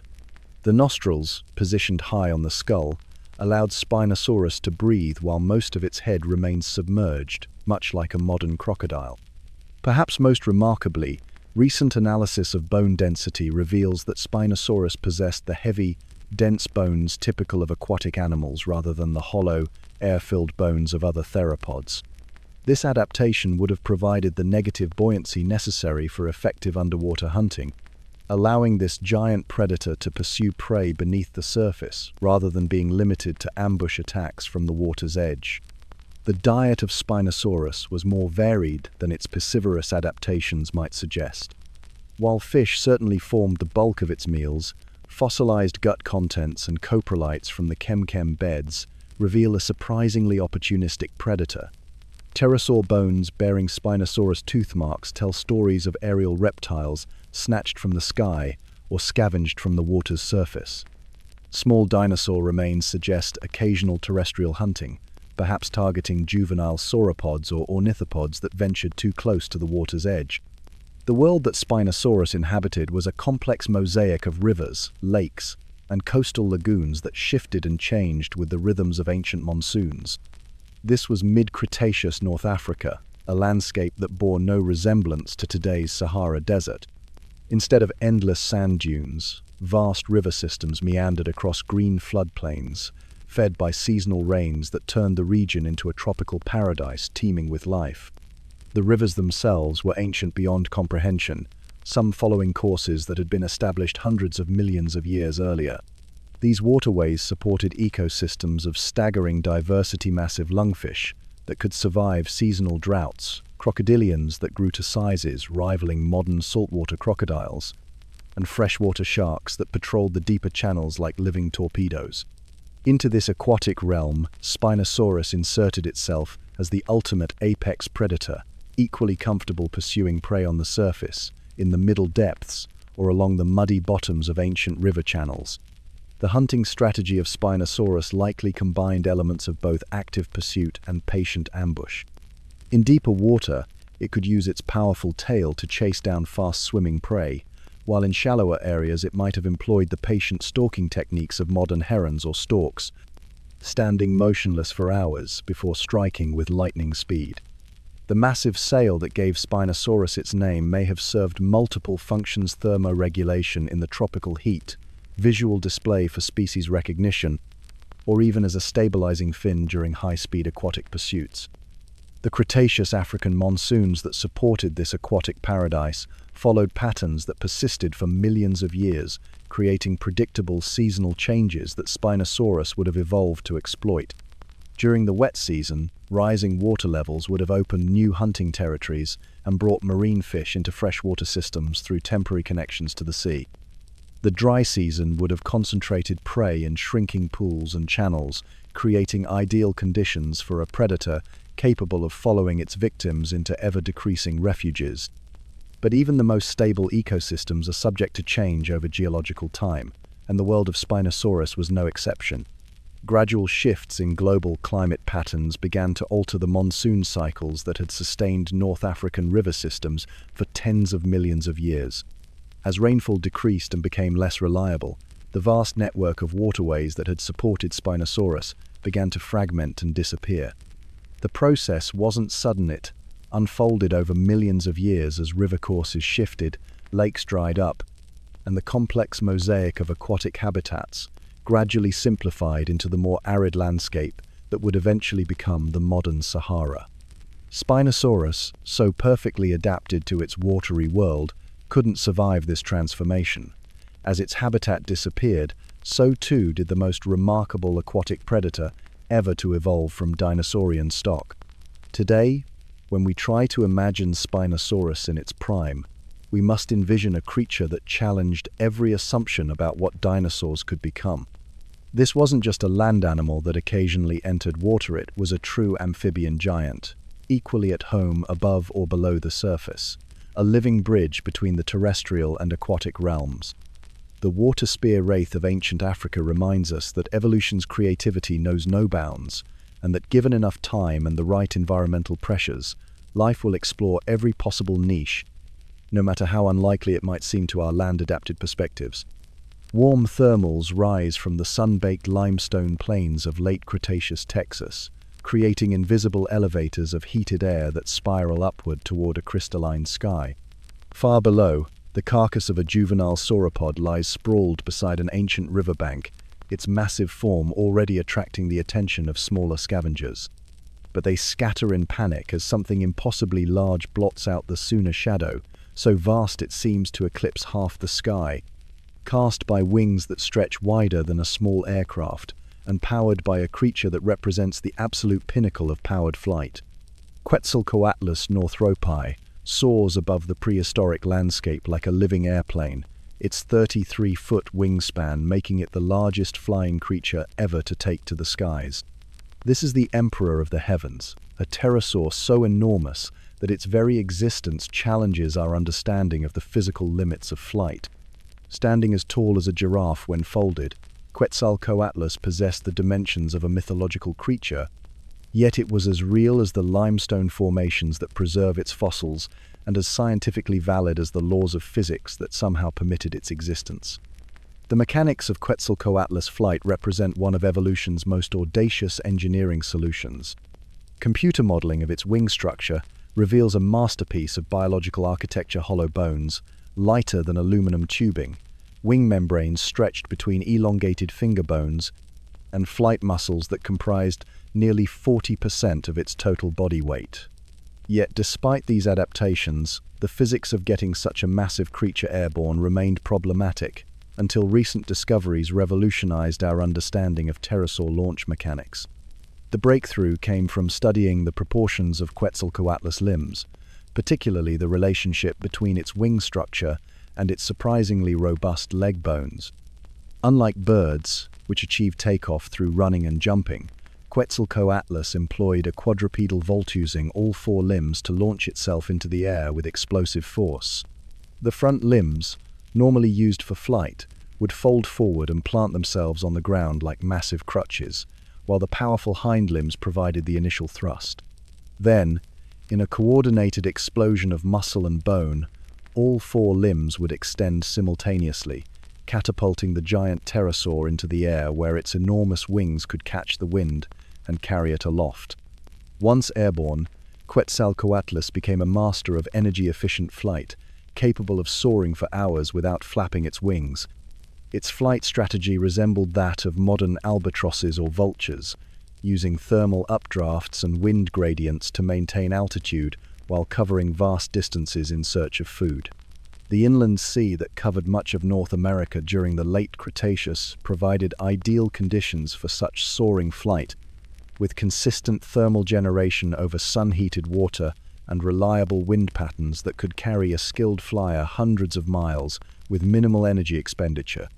The feeding behavior of Quetzalcoatlus has been the subject of considerable debate among paleontologists, but recent evidence suggests a surprisingly diverse diet that may have included everything from fish and small vertebrates to carrion and even terrestrial prey.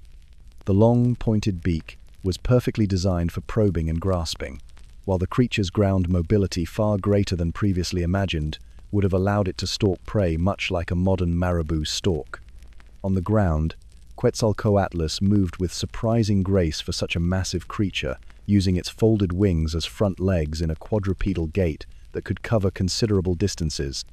This terrestrial capability opened up feeding opportunities unavailable to purely aerial hunters, allowing Quetzalcoatlus to exploit carcasses, hunt small animals in shallow water, and even pursue prey through marshy terrain, where its great size provided significant advantages over smaller competitors. The atmospheric conditions of the late Cretaceous were crucial to Quetzalcoatlus's success as an aerial giant. Higher atmospheric density, due to increased carbon dioxide levels and different atmospheric composition, provided additional lift that made the flight of such massive creatures more feasible than it would be in today's thinner air. Flight modeling based on these ancient atmospheric conditions suggests that Quetzalcoatlus could achieve sustained flight speeds of over 50 miles per hour and maintain altitudes that would challenge modern light aircraft. The world that supported these aerial emperors was one of unprecedented opportunities for large flying creatures. The warm, humid climate created abundant thermal activity, while the vast inland sea provided rich feeding grounds and reliable wind patterns. Massive river systems drained into this sea, creating extensive wetlands and estuaries where fish, amphibians, and small reptiles thrived in numbers that could support populations of giant aerial predators. The social behavior of Quetzalcoatlus remains largely mysterious, but fossil evidence suggests these creatures may have gathered in groups at particularly rich feeding sites. Imagine the spectacle of multiple Quetzalcoatlus converging on a dinosaur carcass, their massive wings creating moving patches of shadow across the landscape as they spiraled down from enormous heights to claim their share of the feast. The decline of Quetzalcoatlus, like that of so many Cretaceous giants, was tied to the changing world that had given rise to their extraordinary adaptations. As sea levels dropped and the inland sea retreated, the thermal patterns and wind systems that had supported efficient long-distance flight began to change.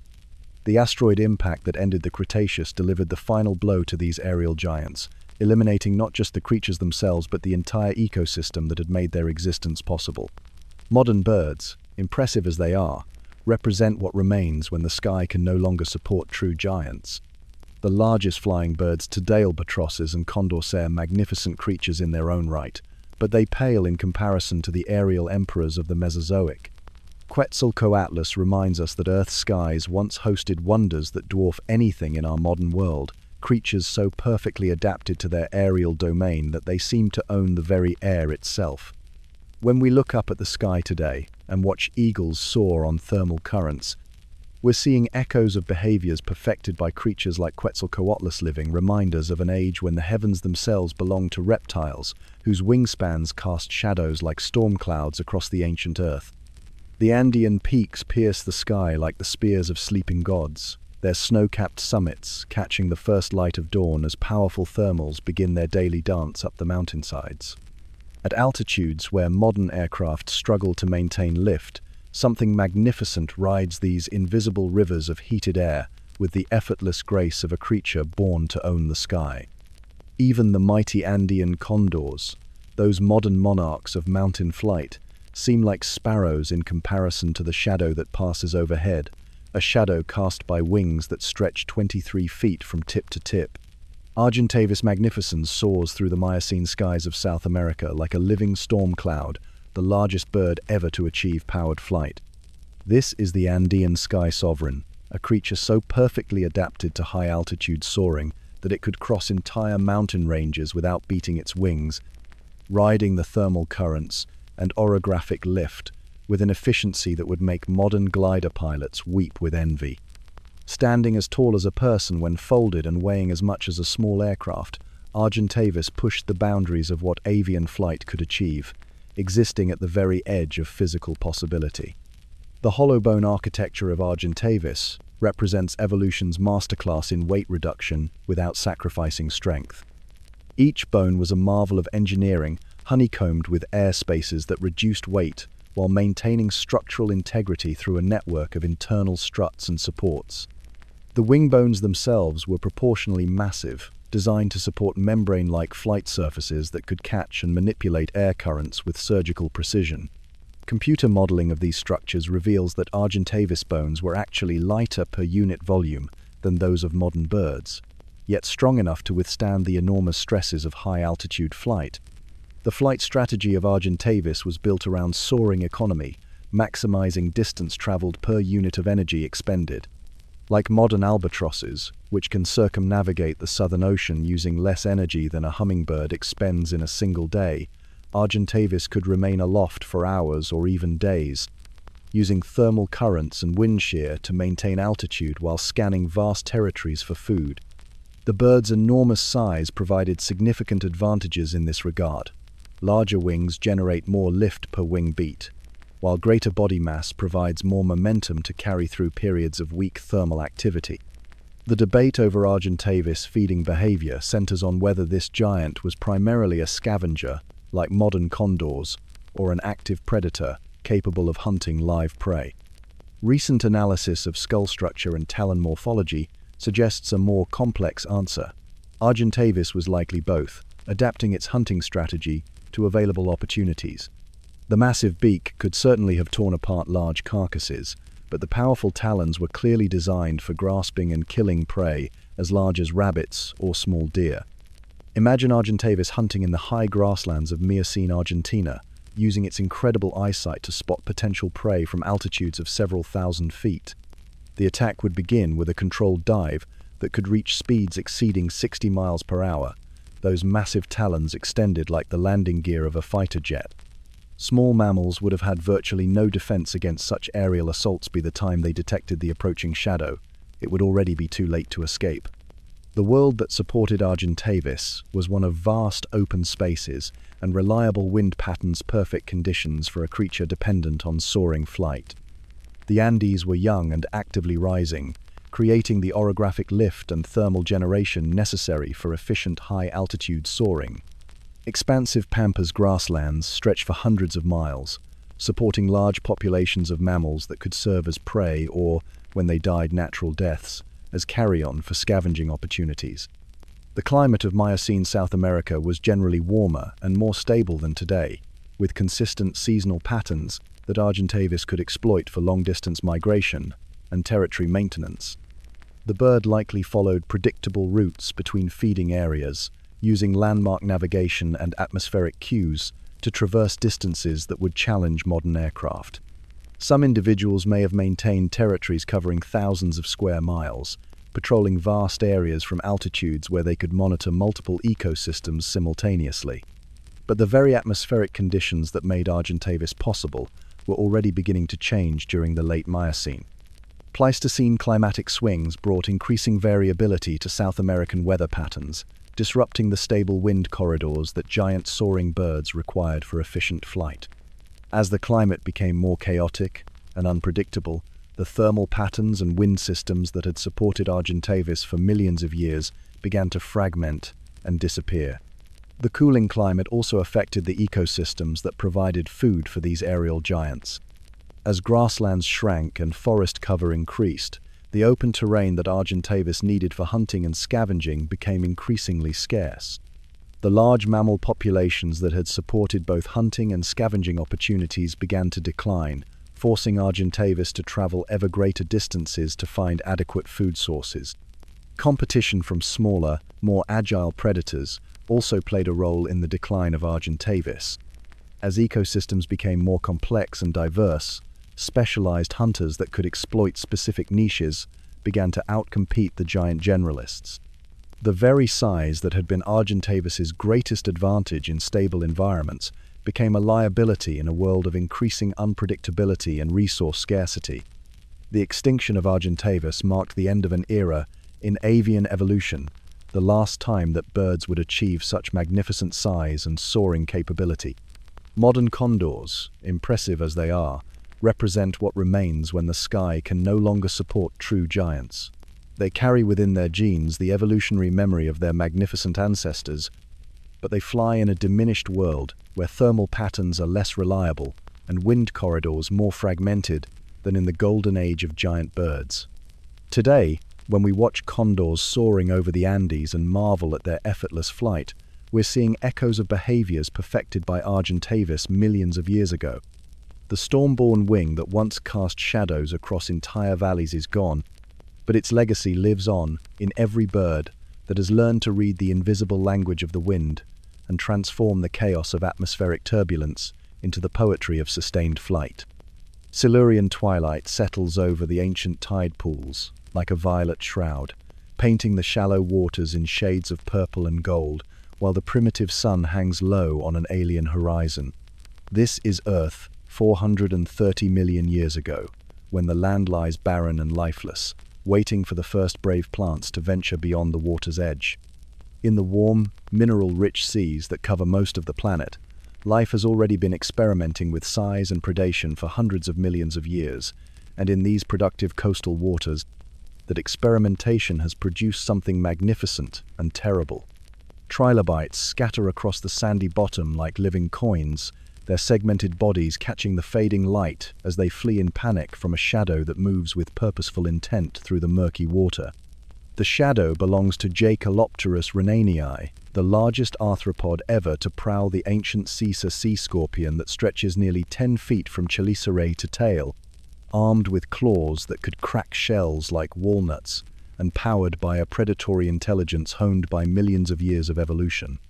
Jacalopterus represents the absolute pinnacle of Eurypterid evolution, a creature so perfectly adapted to its role as apex predator that it dominated marine ecosystems for millions of years. Unlike the relatively simple arthropods we see today, this ancient sea scorpion possessed a sophisticated suite of predatory adaptations that allowed it to hunt everything from small fish to armored trilobites with equal efficiency. The massive chelicera feeding appendages that functioned like a combination of jaws and hands could reach forward to grab prey before drawing it back toward the mouth for processing. The biomechanics of Jacalopterus' hunting strategy reveal a predator of remarkable versatility. Those enormous claws weren't just for crushing, they were precision instruments capable of manipulating prey in complex ways. Computer modeling of the joint articulation shows that Jacalopterus could rotate its chelicerae through multiple axes, allowing it to position struggling victims for optimal bite placement or to extract soft tissues from heavily armored shells. The strike speed of these appendages may have exceeded that of modern mantis shrimp, generating enough force to stun or kill prey instantly. But perhaps the most intriguing aspect of Jacalopterus biology lies in its breathing structures, which hint at capabilities that would have seemed impossible for a primarily aquatic creature. Analysis of fossilized gill plates reveals adaptations that suggest Jacalopterus could survive brief periods out of water, perhaps hauling itself onto mudflats or rocky shores to pursue prey that other marine predators couldn't reach. These short shore forays would have opened up entirely new hunting opportunities, allowing Jacalopterus to exploit the rich feeding grounds of the intertidal zone. The world that supported such magnificent arthropod giants was fundamentally different from our modern oceans. Silurian seas were characterized by marine oxygen spikes that reached levels far exceeding anything we see today, oxygen concentrations that could support the enormous metabolic demands of creatures like Jacalopterus. This oxygen-rich environment was like biological rocket fuel, allowing arthropods to achieve sizes that would be impossible under current atmospheric conditions.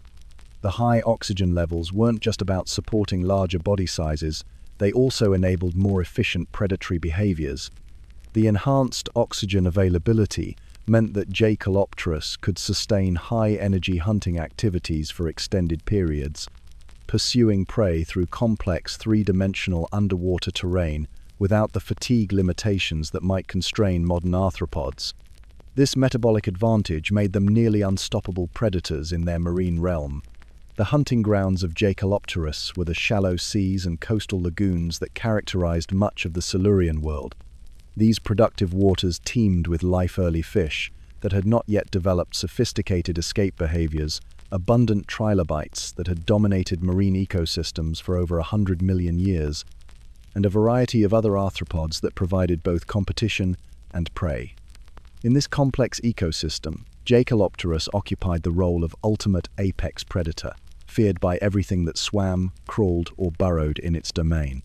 The attack strategy of Jacalopterus likely combined ambush hunting with active pursuit, depending on the type of prey and environmental conditions. In murky coastal waters, the sea scorpion might have buried itself in sediment, with only its eyes and chelicerae exposed, waiting for unsuspecting victims to wander within striking range. In clearer water, it could have used its powerful swimming appendages to pursue fleeing prey, those massive claws extended forward like the arms of some underwater nightmare. The sensory capabilities of Jacalopterus were remarkably advanced for such an ancient creature. Compound eyes provided excellent vision for tracking moving prey, while sensitive chemoreceptors along the body surface could detect the chemical signatures of potential victims from considerable distances. This combination of visual and chemical sensing made Jacalopterus an incredibly efficient hunter, capable of detecting and tracking prey under a wide variety of conditions. The decline of giants like Jacalopterus wasn't sudden, but rather the result of gradually changing oceanic conditions that made their particular brand of gigantism unsustainable.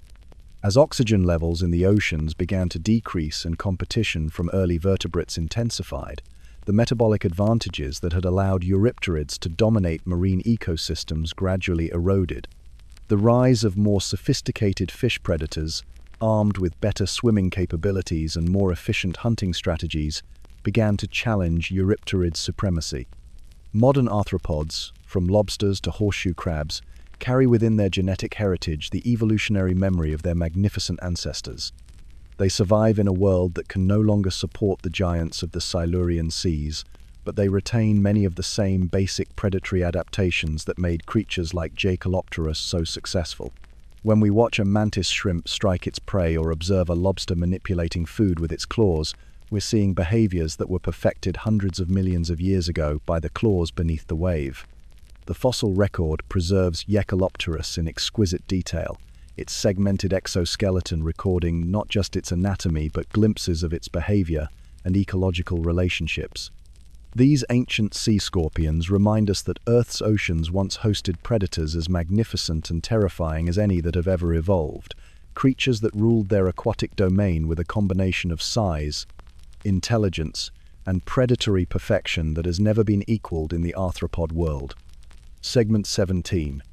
Fog rolls across the floor of the Carboniferous forest like the breath of sleeping giants, weaving between the massive trunks of scale trees and seed ferns that tower overhead like the pillars of some primordial cathedral. The air hangs thick with moisture and the rich scent of decay, while somewhere in the distance, the sound of falling water mingles with the rustle of primitive leaves. This is the ironwood forest of 300 million years ago, when much of Earth was covered by vast swamplands that would eventually become the coal seams we mine today. And moving through this prehistoric jungle with the deliberate pace of a living fortress is a creature so bizarre that it seems to belong more in the realm of science fiction than natural history. Arthropleura armata stretches nearly 9 feet from head to tail, its segmented body armored like a medieval knight, and supported by dozens of legs that move in perfect coordination across the forest floor. This is the millipedal citadel, the largest terrestrial arthropod ever to evolve, a creature that dominated the undergrowth of Carboniferous forests with a combination of defensive armor and surprising speed that made it nearly invulnerable to the predators of its time.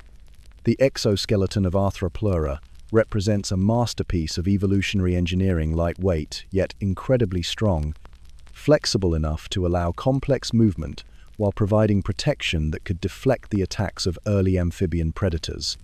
Each segment was a marvel of biological architecture, constructed from overlapping plates that could slide against each other during locomotion while maintaining structural integrity.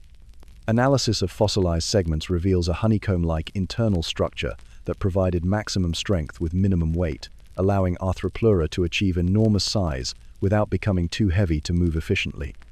The segmentation pattern of Arthropleura tells a story of evolutionary refinement spanning millions of years.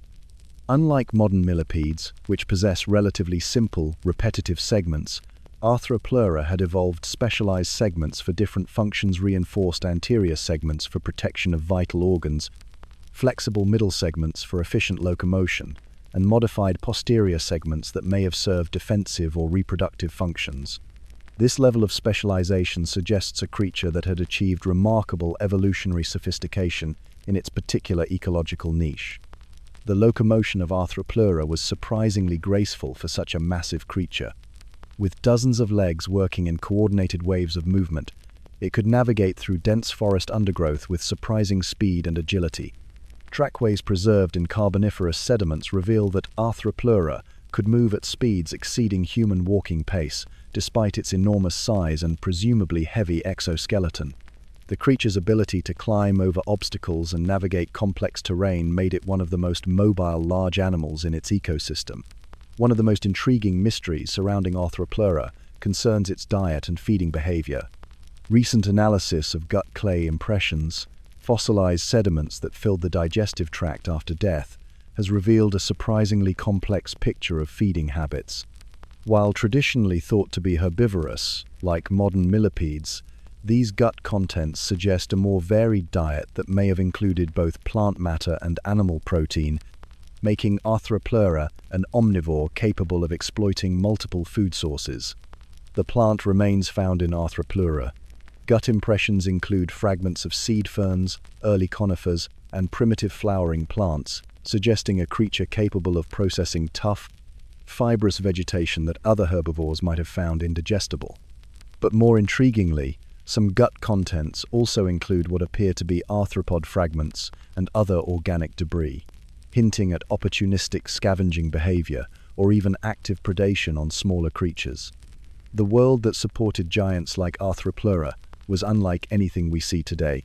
Carboniferous forests were characterized by incredibly high oxygen levels, as much as 35% compared to today's 21%, creating an atmospheric environment that could support the enormous metabolic demands of giant arthropods.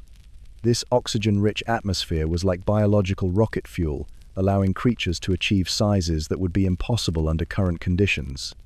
The high humidity and warm temperatures of carboniferous swamplands created ideal conditions for arthropod gigantism. Unlike modern terrestrial environments, which can be harsh and variable, these ancient forests provided stable, greenhouse-like conditions year-round. The abundant plant growth supported complex food webs that could sustain populations of massive herbivores and the predators that hunted them. The forest floor where Arthropleura lived was a rich ecosystem of decomposing plant matter, fungi, and smaller arthropods. This environment provided both food and shelter for the giant millipede, which could burrow into leaf litter for protection or climb onto fallen logs to access different feeding opportunities. The creature's size and armor made it virtually immune to most predators, allowing it to exploit food resources that smaller, more vulnerable creatures couldn't access. But the very conditions that had allowed Arthropleura to evolve and thrive were already beginning to change during the late Carboniferous period. Climate shifts toward drier conditions began to fragment the vast swampland forests, reducing the humid, stable environments that giant arthropods required. As atmospheric oxygen levels began to decline from their Carboniferous peak, the metabolic advantages that had supported arthropod gigantism gradually disappeared. The rise of early reptiles and more sophisticated amphibian predators also contributed to Arthropleura's decline. These vertebrate predators possessed advantages that arthropods couldn't match: more efficient respiratory systems, better temperature regulation, and hunting strategies specifically adapted for dealing with heavily armored prey. As these new predators became more common and sophisticated, the defensive advantages of Arthropleura's armor became less effective. Perhaps most significantly, the evolution of early avian ancestors and other aerial predators introduced new threats that Arthropleura's ground-adapted defenses couldn't address. A creature that had evolved to deal with terrestrial threats found itself vulnerable to attacks from above, delivered by predators that could strike quickly and retreat before the massive millipede could respond. Modern millipedes and centipedes, impressive as they are in their own right, represent what remains when the world can no longer support true arthropod giants. They carry within their genetic heritage the evolutionary innovations that made creatures like Arthropleura possible, but they exist in a diminished world where atmospheric conditions no longer permit such magnificent excess. The extinction of Arthropleura marked the end of an era in terrestrial ecology, the last time that arthropods would rule the land through sheer size and defensive capability. The millipedal citadel may be gone, but its legacy lives on in every segmented creature that has learned to navigate the complex three-dimensional world of forest floors, carrying forward the ancient wisdom of coordinated locomotion and defensive armor into our modern world. The Burgess Shale slumbers beneath a midnight sea that has never known the light of a familiar moon, its waters dark and alien under a sky where no birds will fly for hundreds of millions of years. This is the Cambrian period 530 million years ago, when complex life was still writing its first tentative chapters and evolution was conducting its most audacious experiments in biological form. In these primordial depths, soft-bodied creatures drift like living dreams: jellyfish without analogues, arthropods without precedent, and worms that seem designed by a committee of mad scientists working in the dark. But one creature moves through this underwater fantasy with the purposeful intent of a born predator, its 5-foot length cutting through the water like a living torpedo, armed with grasping appendages that seem designed for nightmare rather than nature. Anomalocaris canadensis is the first fang of evolution, the apex predator of the Cambrian explosion, a creature so alien in design that when paleontologists first discovered its fossilized remains, they mistook its body parts for 3 separate animals: the grasping arms for jellyfish, the circular mouth for a sea anemone, and the body for a primitive shrimp. The design of Anomalocaris represents evolution's first serious attempt at building an apex predator, and the results were both magnificent and bizarre. The creature's most distinctive features were its massive grasping appendages, flexible, segmented arms that could reach forward to capture prey before drawing it back toward the mouth. These weren't simple claws or pincers, but sophisticated manipulative organs capable of complex movements, able to probe into crevices, grasp struggling victims, and position prey for optimal processing. The mouth of Anomalocaris was perhaps its most alien feature, a radial structure that paleontologists dubbed the pineapple ring because of its distinctive circular arrangement of plates. This bizarre feeding apparatus could expand and contract like a camera iris, creating a crushing chamber capable of processing hard-shelled prey. The plates themselves were lined with inward-pointing spines that prevented escape once a victim had been drawn into the mouth, making Anomalocaris a living trap from which few creatures could escape. Recent analysis of Anomalocaris feeding mechanics suggests a predator of remarkable versatility, capable of adapting its hunting strategy to a wide variety of prey types.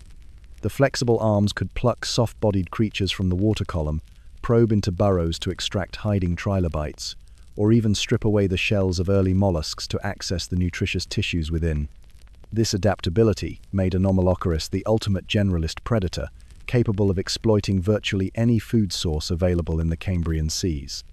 But perhaps the most remarkable feature of Anomalocaris was its visual system compound eyes that contained over 16,000 individual lenses, providing the earliest known example of high acuity vision in the animal kingdom. These enormous eyes, each nearly as wide as a dinner plate, could detect movement and track prey with precision that wouldn't be matched by other predators for millions of years.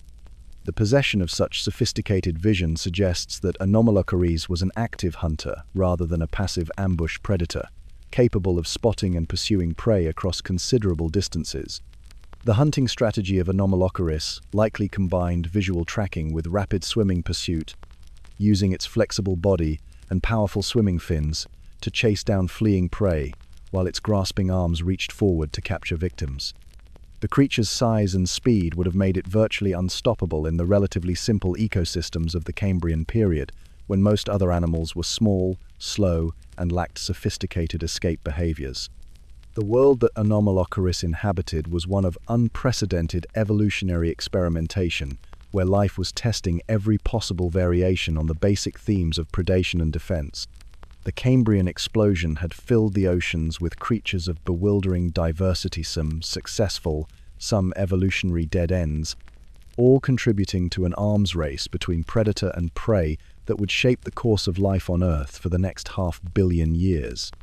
The impact of Anomalocaris on Cambrian ecosystems cannot be overstated. As the first large, active predator, it fundamentally changed the rules of survival for every other creature in its environment. The presence of such an efficient hunter drove the evolution of defensive adaptations in prey, species-harder shells, better hiding behaviors, and faster escape responses. This phenomenon, known as Cambrian escalation, represents the beginning of the evolutionary arms race between predator and prey that continues to this day. The evolutionary legacy of Anomalocaris extends far beyond its own extinction. By establishing the template for large, active predation, it paved the way for all subsequent apex predators, from ancient sea scorpions to modern sharks.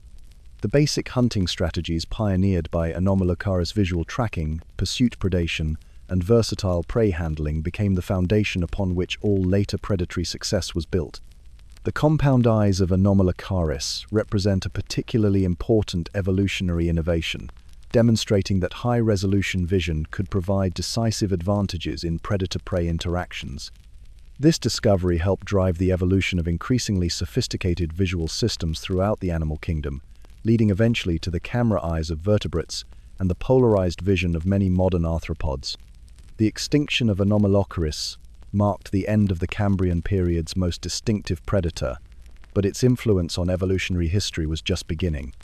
The ecological pressures it created and the predatory innovations it pioneered continued to shape marine ecosystems long after the last individual had disappeared from the fossil record. Modern predators, from mantis shrimp to great white sharks, employ hunting strategies that can trace their ancestry back to the techniques first perfected by this ancient apex predator. The soft-bodied preservation of Anomalocaris in the Burgess Shale represents one of paleontology's greatest treasure window into a world so ancient and alien that it challenges our understanding of what life can become. The first fang of evolution may be gone, but its legacy lives on in every predator that has learned to use vision, speed, and versatility to dominate its environment. In the endless evolutionary arms race between hunter and hunted, Anomalocaris fired the first shot that still echoes through the depths of geological time. The shallow waters of the Tethys Sea shimmer with phosphorescent life under an Eocene moon, their warm currents carrying the stories of evolutionary transformation written in bone and blood. This is 40 million years ago, when the world was significantly warmer than today, and the polar ice caps existed only in the realm of future possibility. In these tropical waters that stretch from what will become the Mediterranean to the edges of ancient Asia, something magnificent and impossible moves with the sinuous grace of a living contradiction, part whale, part serpent, part evolutionary bridge between two worlds. Basilosaurus certoides undulates through the ancient sea like a living question mark, its 60-foot length defying every assumption about what whales should look like.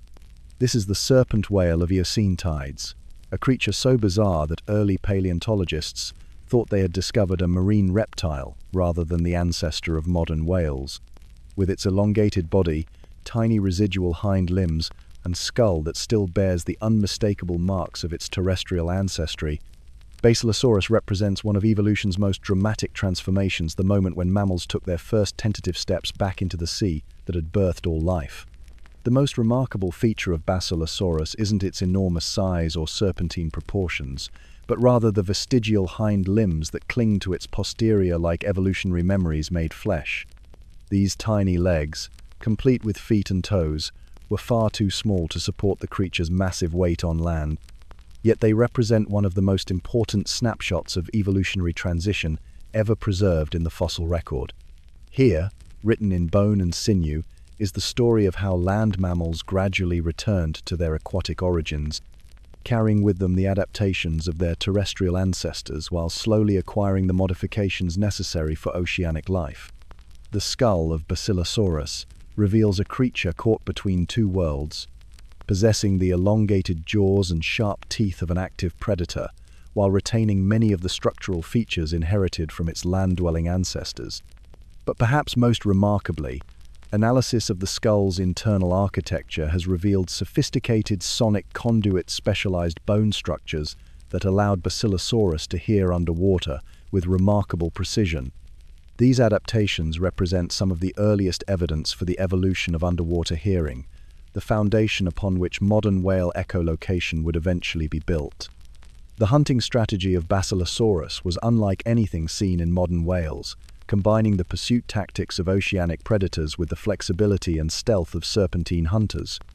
Its elongated body could undulate through the water with remarkable grace, allowing it to approach prey from unexpected angles, while its powerful jaws delivered crushing bites that could penetrate the shells of early marine turtles or snap the spines of primitive dolphins. Fossil evidence suggests that Basilosaurus was capable of swallowing prey whole, much like modern snakes, processing victims that were substantial fractions of its own body length. The world that supported creatures like Basilosaurus was radically different from our modern oceans. Eocene seas were significantly warmer, with tropical conditions extending almost to the poles and no permanent ice caps to lock away Earth's water. This greenhouse world supported marine ecosystems of unprecedented richness and diversity, with warm currents carrying nutrients and heat to every corner of the global ocean. The elevated sea levels created vast shallow seas perfect for the evolution of large marine predators, while the stable climate supported food webs capable of sustaining creatures of enormous size. In these productive waters, Basilosaurus shared its domain with an impressive array of other marine predators, including early sharks that had already achieved sizes and predatory sophistication that would seem familiar to modern observers. Fossil evidence reveals a complex relationship between these shark-whale neighbors, with bite marks on Basilosaurus remains telling stories of both predation and scavenging.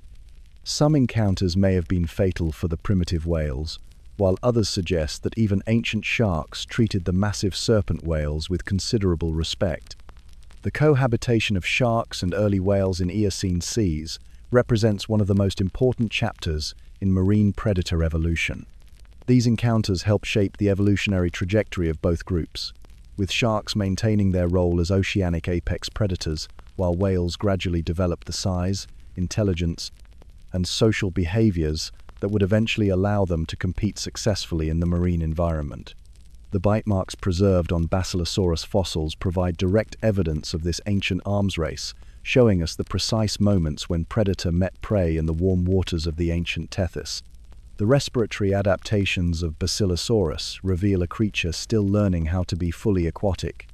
Unlike modern whales, which can hold their breath for hours during deep dives, Basilosaurus likely remained near the surface most of the time, surfacing frequently to breathe while pursuing prey in the upper layers of the water column. This limitation may have influenced both its hunting strategies and its geographic distribution, keeping these early whales tied to the productive shallow seas where their prey was most abundant. The social behavior of Basilosaurus remains largely mysterious, but fossil assemblages suggest that these creatures may have lived in loose aggregations, possibly following seasonal migrations or gathering at particularly rich feeding areas. The discovery of multiple individuals preserved together in some formations hints at complex social dynamics that may have included cooperative hunting or shared territory defense. The extinction of Basilosaurus and its relatives marked the end of the serpentine whale experiment, but their evolutionary contributions lived on in their descendants. The acoustic adaptations pioneered by these early whales eventually gave rise to the sophisticated echolocation systems of modern toothed whales, while their aquatic locomotion strategies influenced the evolution of the body plans we see in contemporary cetaceans. Modern whales, from the smallest porpoises to the largest blue whales, carry within their anatomy the evolutionary memory of creatures like Basilosaurus.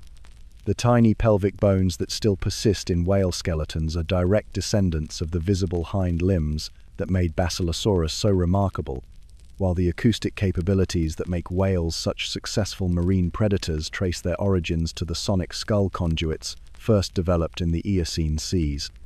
The song of the primal sea that Basilosaurus sang was one of transformation and adaptation, a melody of evolutionary change that bridged the gap between land and water.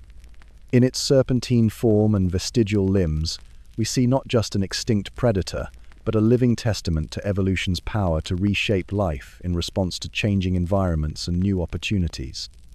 Wind lashes across the desolate Eocene coastline of ancient Mongolia, carrying the salt spray of primordial seas and the cries of seabirds that have no modern names.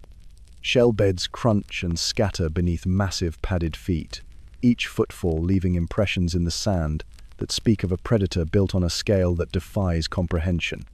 This is 45 million years ago, when the world was still recovering from the extinction that ended the age of dinosaurs, and evolution was experimenting with new forms of terrestrial terror. Andrewsarchus mongoliensis emerges from the mists of deep time as perhaps the most enigmatic predator ever to walk the earth. A creature so mysterious that its very existence seems to hover on the boundary between fact and legend. What we know of this bone-crushing nomad comes from a single fossilized skull discovered in the windswept badlands of Mongolia, skull so massive and so perfectly preserved that it seems almost too incredible to believe. At 3 feet in length, this cranium belonged to an animal that would have stood 6 feet tall at the shoulder and stretched 17 feet from nose to tail, making it quite possibly the largest terrestrial mammalian predator ever to evolve. The architecture of that solitary skull tells a story of predatory specialization that would make a modern wolf pack seem tame by comparison. The jaw hinges reveal an animal capable of opening its mouth to an almost reptilian degree, while the shearing carnassial specialized teeth, designed for slicing through meat and bone, suggest a creature built for processing the largest prey its world could offer. These weren't the teeth of a delicate hunter, but the bone-processing equipment of a predator that could crack open skulls and extract marrow from the thickest bones with the casual efficiency of a hydraulic press. But perhaps the most remarkable feature of Andrewsarchus was its approach to hunting, reconstructed not from behavior we can observe, but from the chemical signatures locked within its fossilized remains. Isotope analysis of the skull's bone composition reveals dietary patterns that point toward a lifestyle dominated by scavenging rather than active hunting. This wasn't a predator that relied on speed or stealth to bring down fresh prey, but rather a bone-crushing nomad that followed the scent trails of death across vast distances, using its incredible sense of smell to locate carcasses that smaller predators couldn't fully exploit. The coastal environment of Eocene Mongolia provided ideal conditions for such a scavenging lifestyle. The shoreline was a constantly changing mosaic of tidal flats, estuaries, and seasonal lakes, where marine animals would beach themselves during storms or die in mass strandings that could feed a creature like Andrewsarchus for weeks. The isotope evidence suggests regular consumption of marine proteins, painting a picture of a predator that may have spent much of its time patrolling beaches and coastal wetlands, following the tide lines in search of stranded whales, seals, and large fish. Imagine the sinier creature the size of a small truck moving along the prehistoric shoreline with the patient determination of a beachcomber, its massive head held low to catch the faintest scent of decay carried on the ocean breeze. When it found its prize, perhaps a beached whale or a mass die-off of marine reptiles, those crushing jaws would have made short work of bones and cartilage that no other land predator could even attempt to process. The mystery of Andrewsarchus extends far beyond its feeding habits, however. That single skull, discovered in 1923 and housed in the American Museum of Natural History, represents one of paleontology's greatest tantalizing glimpses, a window into a world we can barely reconstruct from such limited evidence. Everything we think we know about this creature's body shape, locomotion, and behavior has been extrapolated from that one magnificent fossil, supplemented by comparisons with related but much smaller mammals. The absence of additional specimens has allowed Andrewsarchus to grow in the popular imagination beyond what the fossil evidence can support. It has become a creature of legend as much as science, its true nature obscured by the very incompleteness of the record that first revealed its existence. Some paleontologists suggest it may have been more closely related to whales than to terrestrial carnivores, a finding that would revolutionize our understanding of early mammalian evolution if confirmed by additional fossils. The world that supported Andrewsarchus was one of transition and opportunity. The Eocene epoch was a time of global warming when tropical conditions extended far into what are now temperate regions, and mammals were rapidly diversifying to fill ecological niches left vacant by the extinction of the dinosaurs. The coastlines of Mongolia were far different from the landlocked desert we see today.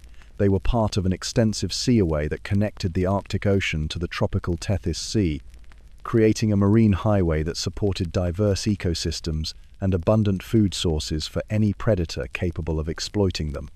As the Eocene progressed and global climate began to cool, the seaways that had supported Andrewsarchus gradually retreated.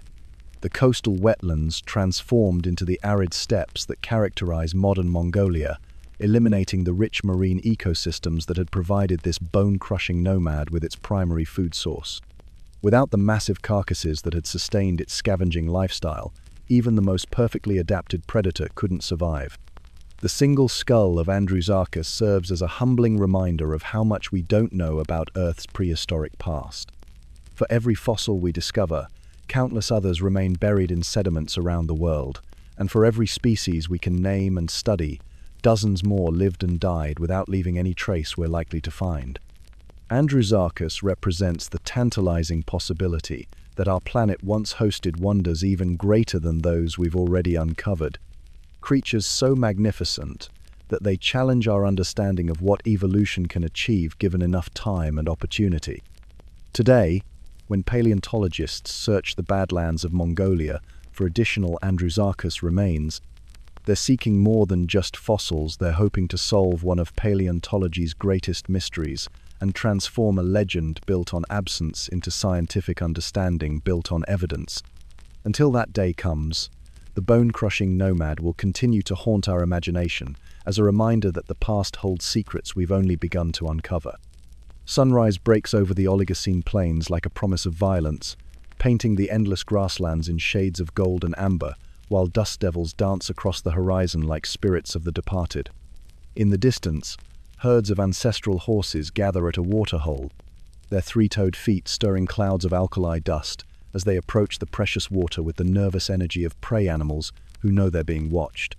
The morning air carries a sound that makes their blood run cold, a deep, guttural howl that seems to rise from the very bowels of the earth, announcing the presence of one of prehistory's most terrifying predators. Entelodon magnus emerges from the heat shimmer like a nightmare-given flesh, standing 6 feet tall at the shoulder and stretching 12 feet from snout to tail. This is the hell pig of the Oligocene, though that common name fails to capture either the sophistication of its predatory adaptations or the sheer brutality of its feeding behavior. With a skull nearly 3 feet long and armed with crushing teeth that could splinter bone like kindling, Entelodon represented evolution's answer to the question of how to build the perfect omnivorous killer, a creature equally capable of hunting living prey and scavenging carrion with devastating efficiency. The massive temporalis muscles that powered Entelodon's jaws were visible even from a distance, bulging from the sides of its skull like biological hydraulic pumps. These weren't the sleek muscle masses of a pursuit predator, but the raw, crushing power of a bone processor, capable of generating bite forces that exceeded those of modern grizzly bears. When Entelodon closed its jaws on prey, there was no escape. Those massive molars could crush turtle shells, crack open the leg bones of horses, and reduce even the largest carcasses to manageable fragments. But the truly remarkable aspect of Entelodon's feeding apparatus wasn't just its power, it was its versatility. This creature possessed the dental toolkit of a consummate omnivore, equally adapted for slicing meat, crushing bones, and processing tough plant material. The front teeth were sharp and pointed for seizing prey, while the back molars were broad and flat for grinding vegetation. This dietary flexibility made Entelodon one of the most successful predators of its time, capable of surviving seasonal changes and prey fluctuations that would have doomed more specialized hunters. The facial structure of Entelodon reveals adaptations that seem almost absurd until you understand their function. Large, bony protuberances jutted from the sides of the skull like medieval armor, creating what paleontologists initially interpreted as decorative features, but now understand as practical adaptations for intraspecific combat.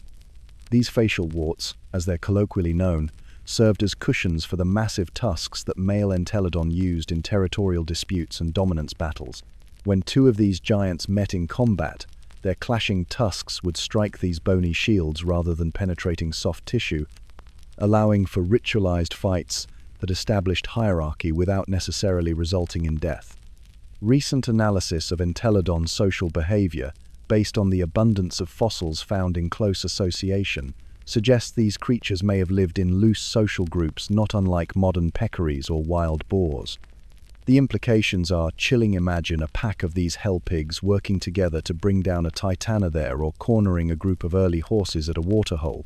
Their coordination wouldn't have required the sophisticated intelligence of wolf packs, but simply the brutal efficiency of creatures capable of overwhelming prey through sheer numbers and crushing power. The world that supported Entelodon was one of dramatic ecological transition. The Oligocene epoch marked the beginning of global cooling that would eventually lead to the Ice Ages, and with it came the expansion of grasslands at the expense of the forests that had dominated earlier epochs. This new landscape of open plains and scattered woodlands provided ideal hunting grounds for a large, powerful omnivore capable of covering vast distances in search of food. The prey animals of the Oligocene were abundant but challenging: early horses that could outrun most predators, massive rhinoceros-like titanosaurs that could crush an attacker with a single kick, and armored creatures like Archaeotherium that were nearly as dangerous as Entelodon itself. Success in such an environment required more than just size and strength. It demanded intelligence, adaptability, and the kind of opportunistic feeding strategy that could exploit any available food source. Entelodon's hunting strategy likely combined elements of both active predation and patient scavenging. Its massive bulk made it unsuitable for extended chases, but its crushing jaws allowed it to process carcasses that other predators couldn't fully exploit. Like modern hyenas, Entelodon may have followed other predators to their kills, driving them away through intimidation, and claiming the remains for its own use. The ability to crack open large bones and extract marrow would have provided access to high-energy food sources unavailable to competitors. The decline of Entelodon coincided with the arrival of true pigs from Eurasia and the continuing transformation of North American ecosystems. As grasslands became more dominant and forests retreated further, the diverse omnivorous feeding strategy that had made Entelodon so successful became less advantageous than the specialized grazing adaptations of true ungulates. Competition from more efficient herbivores reduced the abundance of plant foods, while the evolution of faster, more alert prey animals made hunting increasingly difficult for a predator built more for power than speed. The final nail in Entelodon's coffin came from climate change itself. As the Oligocene gave way to the Miocene, continued cooling and drying transformed the lush grasslands that had supported these magnificent predators into more arid environments better suited to smaller, more efficient animals. The hell pigs that had once terrorized the plains found themselves increasingly marginalized, unable to compete with more specialized predators and prey animals that had evolved specifically for the changing world. Today, when we encounter wild boars in the forests of Europe or peccaries in the deserts of the American Southwest, we're looking at the diminished descendants of creatures like Entelodon survivors of a lineage that once produced some of the most formidable predators ever to walk the earth. The hell pig howl may have been silenced by the passage of geological time, but its echo lives on in every pig-like creature that still roams the world's wild places. A reminder that even the most fearsome predators are subject to the relentless forces of environmental change. Low light filters through the canopy of the late Cretaceous floodplain like amber honey, creating a cathedral of shadows beneath the willowy trees that sway in the humid breeze.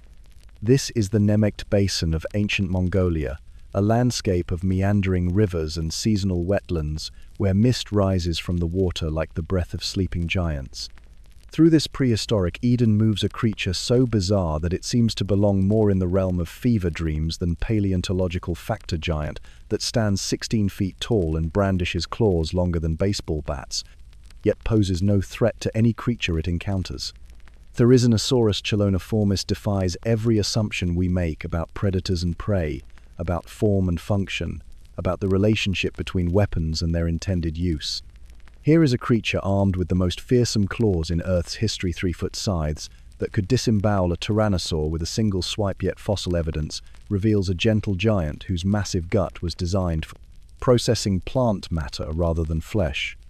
This is the forest phantom, a predator that isn't, a living contradiction that challenges our understanding of evolutionary logic. The claws of Therizinosaurus represent one of evolution's most perplexing experiments, weapons so disproportionately large that they seem to violate every principle of efficient design. Each claw was a masterwork of biological engineering, hollow to reduce weight, curved for maximum leverage, and sharp enough to slice through wood with the ease of a hot knife through butter.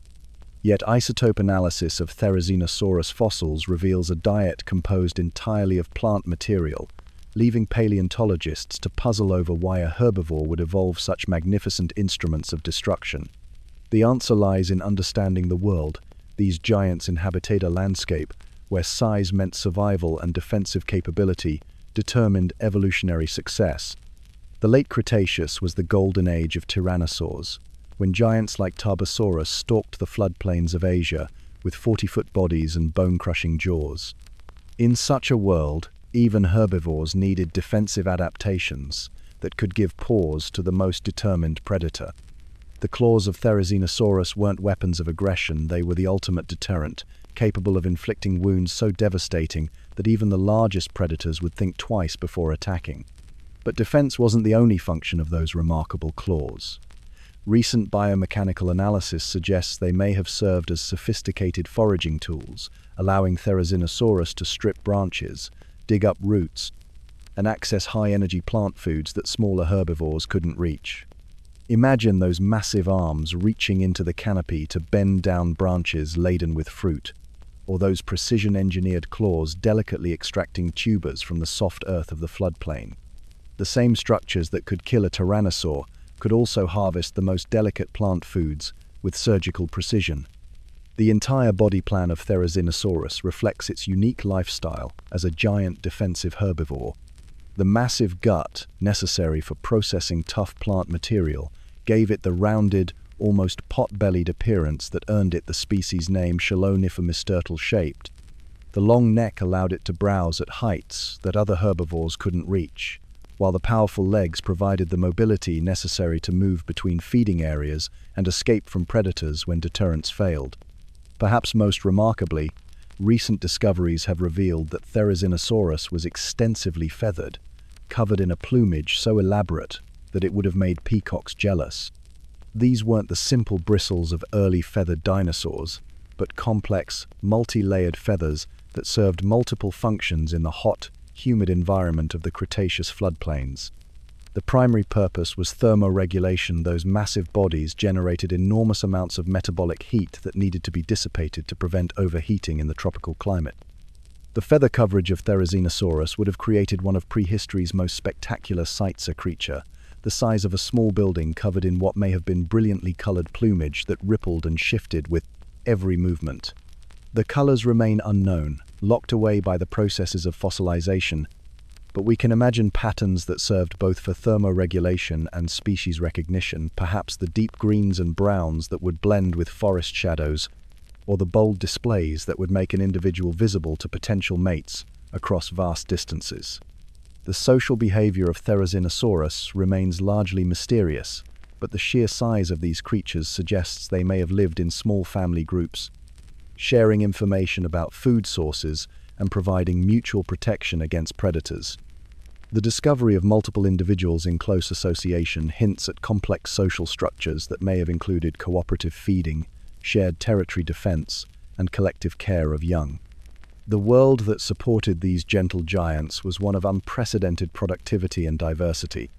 The late Cretaceous Nemic Basin was a paradise of flowing rivers, lush vegetation, and abundant rainfall that supported ecosystems more diverse than any tropical rainforest today.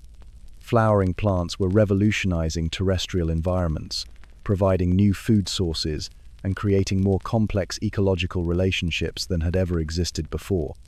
But this paradise was not destined to last. As the Cretaceous period drew to a close, changing climate patterns began to transform the Nemegt Basin from a lush floodplain into an increasingly arid environment. The seasonal rains that had sustained the region's rich vegetation became less reliable, and the diverse plant communities that had supported Therizinosaurus began to give way to more drought-tolerant species that provided less nutritional value. The desertification of the Nemegt Basin sealed the fate of Therizinosaurus and many other late Cretaceous giants. These creatures had evolved during a time of plenty, when energy was abundant and specialization was advantageous. As their world dried out and resources became scarce, even the most perfectly adapted herbivores couldn't survive the transition to a less productive environment. The asteroid impact that ended the Cretaceous delivered the final blow to creatures like Therizinosaurus, but their decline had already begun as their world transformed around them. Today, when we try to imagine these scythe-bearing forest phantoms, we must picture creatures that embodied one of evolution's most remarkable experiments, the transformation of potential weapons into tools of survival, and the proof that in nature's economy, the greatest strength often lies not in the ability to kill, but in the wisdom to choose peace over violence. The full moon hangs like a silver coin above the La Brea tar seeps, casting ethereal light across a landscape that seems suspended between ice age and eternity. In the distance, a mammoth calf bellows in distress, separated from its herd by the treacherous pools of asphalt that dot the ancient Los Angeles basin like black mirrors reflecting the stars. The sound carries across the still air, a dinner bell that awakens predators whose patience has been rewarded with opportunity. From the shadows emerges a killer so perfectly adapted to its role that it seems less like an animal and more like death given feline form. Smilodon fatalis moves through the moonlit landscape with the fluid grace of liquid mercury, its muscular frame built for explosive power rather than sustained pursuit. This is the saber-toothed cat of legend, though that common name barely captures the sophisticated lethality of a predator whose 7-inch canine teeth were precision instruments of assassination, rather than crude stabbing weapons. Every aspect of Smilodon's anatomy speaks of evolutionary refinement carried to its logical extrema creature, so specialized for killing that it represents the absolute pinnacle of mammalian predatory design. The famous saber teeth that give Smilodon its common name were marvels of biological engineering, each one a curved dagger of crystalline enamel and ivory that could penetrate the thickest hide with surgical precision. But these weren't the crushing fangs of a modern big cat, designed to grip and hold struggling prey. Instead, they were delicate instruments that required careful use. Too much lateral force could snap them like glass, rendering their owner unable to feed and doomed to starvation. Recent biomechanical analysis has revolutionized our understanding of how Smilodon used these remarkable weapons. Rather than the slashing attacks depicted in popular culture, the saber teeth were designed for precise throat punctures that would sever the major blood vessels with minimal struggle. The killing technique required Smilodon to immobilize its prey first, using its massively muscled forelimbs to wrestle victims to the ground before delivering the fatal bite. This wasn't a predator that could afford to take chance. Every kill had to be executed with the precision of a surgeon and the patience of an assassin. The evidence for Smilodon's hunting strategy comes from one of paleontology's most remarkable natural experiments, the tar pits of La Brea themselves. These ancient asphalt seeps have preserved over 2,000 Smilodon specimens, more than any other large predator, creating an unprecedented window into the lives and deaths of Ice Age killers. The sheer number of individuals trapped in the tar tells a story of pack-hunting behavior that transforms our understanding of saber-toothed cat social structure. The mass death assemblages at La Brea suggest that Smilodon lived and hunted in coordinated groups, much like modern lions, but with even greater emphasis on cooperation. When one member of the pack became trapped in the tar, its distress calls would attract others who would attempt rescue, only to become trapped themselves. This altruistic behavior, preserved in the fossil record as layer upon layer of saber-toothed remains, indicates social bonds that went far beyond simple hunting partnerships. The pack-hunting hypothesis explains how Smilodon could successfully bring down prey as large as mastodons and ground sloth creatures that weighed several tons and possessed formidable defensive capabilities. Working together, a group of Smilodon could isolate individual victims from protective herds, with some members creating distractions while others positioned themselves for the killing strike. The precision required for their specialized killing technique would have been greatly enhanced by cooperative behavior that allowed them to control and position their prey with minimal risk to their fragile weapons. The world that supported Smilodon was one of dramatic contrasts and abundant opportunities. The Pleistocene epoch was characterized by cyclical ice ages that repeatedly transformed the landscape, creating a mosaic of grasslands, forests, and wetlands that supported an incredible diversity of large mammals. The Los Angeles basin during Smilodon's heyday was far different from the urban sprawl we see today. It was a savanna-like environment dotted with springs and tar seeps, where giant ground sloths browsed among oak trees and herds of horses, camels, and bison provided abundant prey for specialized predators. The prey animals of Ice Age California were unlike anything alive today, massive, heavily built creatures that had evolved their own defensive adaptations in response to predatory pressure. Giant ground sloths possessed claws that could disembowel an attacker, while mastodons and mammoths traveled in protective herds where experienced matriarchs could coordinate defensive formations against predator attacks. In such an environment, only the most sophisticated hunters could succeed, and Smilodon represented the evolutionary peak of predatory specialization. But specialization that reaches such extremes carries inherent risks, and as the Pleistocene epoch drew to a close, Smilodon found itself increasingly vulnerable to environmental change. The cyclical climate oscillations that had created such rich and diverse ecosystems began to shift toward a more stable but less productive pattern. The megafauna that had supported Smilodontha, giant ground sloths, short-faced bears, and massive herbivores began to decline as their habitats fragmented and food sources became less reliable. The arrival of human hunters in North America added additional pressure to ecosystems already stressed by climate change. These new predators possessed tools and techniques that could take down large prey without the risks associated with close combat, creating competition that Smilodon's specialized hunting style couldn't match. As the great herds of Ice Age megafauna dwindled, even the most perfectly adapted predators found themselves without the prey base necessary for survival. The extinction of Smilodon represents one of paleontology's most poignant examples of evolutionary tragedia creature, so magnificently adapted to its world that it couldn't survive when that world changed. The tar pits that preserve their bones also preserve the story of their decline, with the youngest specimens showing signs of stress and malnutrition that suggest a species struggling to survive in a world that no longer suited their specialized lifestyle. Today, when we visit the La Brea Tar Pits Museum and look upon the reconstructed skeletons of Smilodon, we are witnessing more than just fossil swear, seeing the physical remains of evolution's most ambitious experiment in predatory design.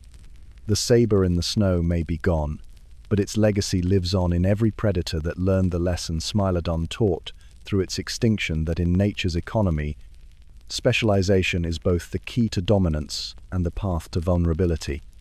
Dusk settles over the Carboniferous coal swamps like a curtain of amber light, filtering through the towering lycopod trees that rise like organic skyscrapers from the steaming pools below.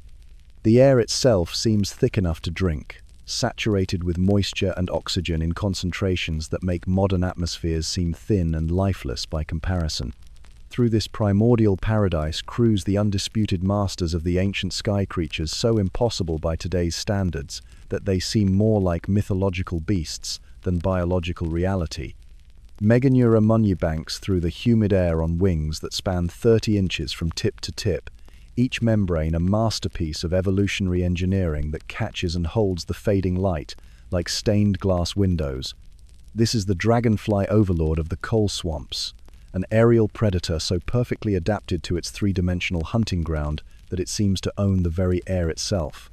With compound eyes the size of golf balls and reflexes that would shame a modern fighter pilot, Meganeura represents evolution's first great experiment in powered flight taken to its absolute extreme. The secret to Meganeura's impossible size lies written in the very air it breathed, in atmospheric conditions so alien to our modern world that they seem like science fiction. The Carboniferous period was Earth's oxygen bonanza, when atmospheric concentrations reached 35%, compared to today's 21%. This oxygen-rich environment solved the fundamental problem that limits insect size in our modern world, the inefficiency of tracheal breathing systems that rely on simple diffusion to distribute oxygen throughout the body. In modern insects, oxygen must travel through a network of increasingly narrow tubes to reach every cell in the body, creating a bottleneck that prevents arthropods from growing beyond certain size limits. But in the hyper-oxygenated atmosphere of the Carboniferous, this constraint was relaxed, allowing creatures like Meganeura to achieve sizes that would be impossible today.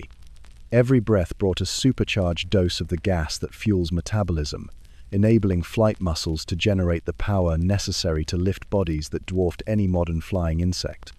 The hunting strategy of Meganeura was as impressive as its size, employing aerial maneuvers that combined the precision of a modern dragonfly with the raw power of a creature built on an entirely different scale. Those massive compound eyes could track multiple targets simultaneously while processing visual information at speeds that allowed split-second course corrections during high-speed pursuits. Each eye contained thousands of individual lenses, creating a panoramic view of the world that extended in all directions with telescopic clarity. But perhaps the most remarkable aspect of Meganeura's predatory arsenal was the sophisticated capture mechanism formed by its spiny legs. Unlike modern dragonflies, which seize prey with their legs during flight, Meganeura appears to have used its 6 limbs to create an aerial Basquetta living net that could engulf smaller flying insects and prevent their escape. The legs were lined with rows of sharp spines that would trap struggling victims, while the massive mandibles delivered the killing bite. The prey animals of the Carboniferous sky were abundant but challenging early flying insects, primitive winged arthropods, and aerial creatures that have no modern equivalents. The coal swamps teemed with life at every level, from the aquatic communities that inhabited the stagnant pools to the aerial ecosystem that existed in the canopy and above. Meganeura positioned itself at the apex of this three-dimensional food web, large enough to take virtually any flying creature that shared its airspace. The world that supported these aerial giants was unlike anything that exists today. Global hothouse, where the coal deposits that would one day power human civilization were being laid down in vast swamps that stretched from pole to pole. The climate was uniformly warm and humid, with no ice caps and minimal seasonal variation. In this greenhouse world, plant growth exploded to scales that modern ecosystems cannot match, creating the massive carbon sinks that would eventually become the coal seams we mine today. The lycopod forests that provided Meganeura's hunting grounds were cathedrals of scale-leaved trees that could reach heights of 100 feet or more, their canopies creating complex three-dimensional habitats that supported incredible diversity. Unlike modern forests, these ancient woodlands were dominated by giant ferns, club mosses, and horsetail plants that reproduced through spores rather than seeds, and created ecosystems that functioned according to rules we can barely comprehend. The decline of Meganeura began with the same atmospheric changes that had enabled its rise. As the Carboniferous period gave way to the Permian, global climate began to shift toward more arid conditions. The vast coal swamps that had dominated the landscape for millions of years began to dry out, fragmenting into smaller, isolated wetlands that could no longer support the complex ecosystems necessary for aerial giants. More critically, atmospheric oxygen levels began their long decline toward modern concentrations, gradually removing the physiological foundation that had made creatures like Meganeura possible. As the air grew thinner, the energetic constraints that limit insect size began to reassert themselves, forcing flying arthropods back toward the smaller sizes we see today. The final blow to aerial arthropod dominance came from an unexpected source, the evolution of vertebrate flight.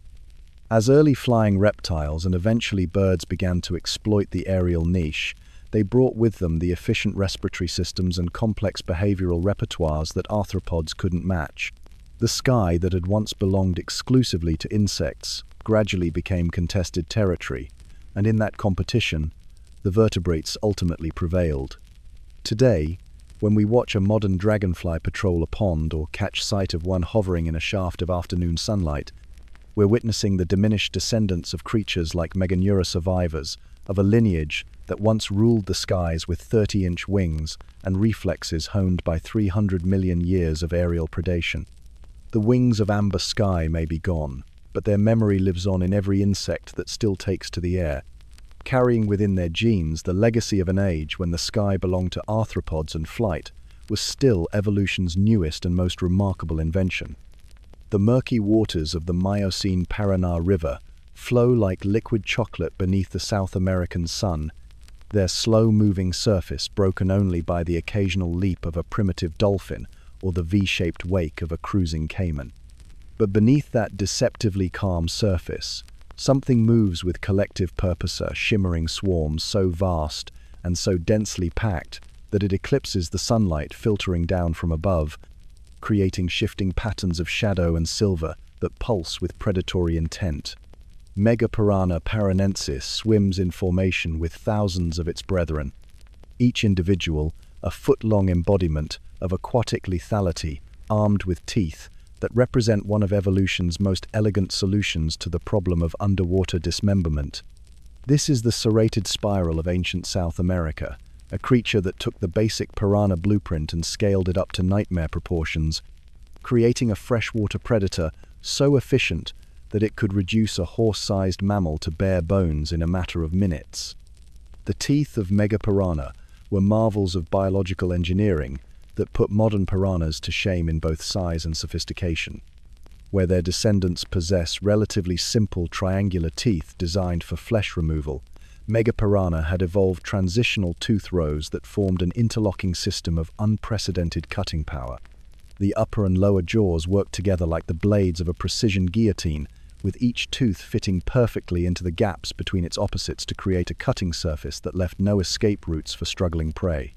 Recent bite force studies, extrapolated from the jaw mechanics of modern Cerosalmus species, suggest that Megapiranha could generate pressures exceeding 400 pounds per square inch, enough to crush bone and cartilage with the same ease that modern piranhas slice through muscle tissue. But the true horror of megapiranha wasn't individual lethality, it was the multiplication of that killing power across entire schools that could number in the tens of thousands. The feeding behavior of these ancient predators represented aquatic cooperation taken to its logical extreme. Unlike modern piranhas, which typically feed in relatively small groups and often target already weakened prey, megapiranha appears to have been capable of coordinated attacks on healthy, adult megafauna. Fossil evidence from contemporaneous sites includes the bones of giant ground sloths, primitive horses, and early elephants bearing distinctive bite marks that match the dental signature of these ancient fish. Imagine the senior herd of toxodonts coming to drink at the river's edge during the heat of a Miocene afternoon, their massive bodies generating ripples as they wade into the shallows. Beneath the surface, thousands of megapiranha detect the disturbance through their lateral line systems, sensing the vibrations and chemical cues that announce the presence of potential prey. The attack, when it comes, is as coordinated as it is devastating, a living storm of teeth and fins that transforms the peaceful waterway into a churning cauldron of blood and terror.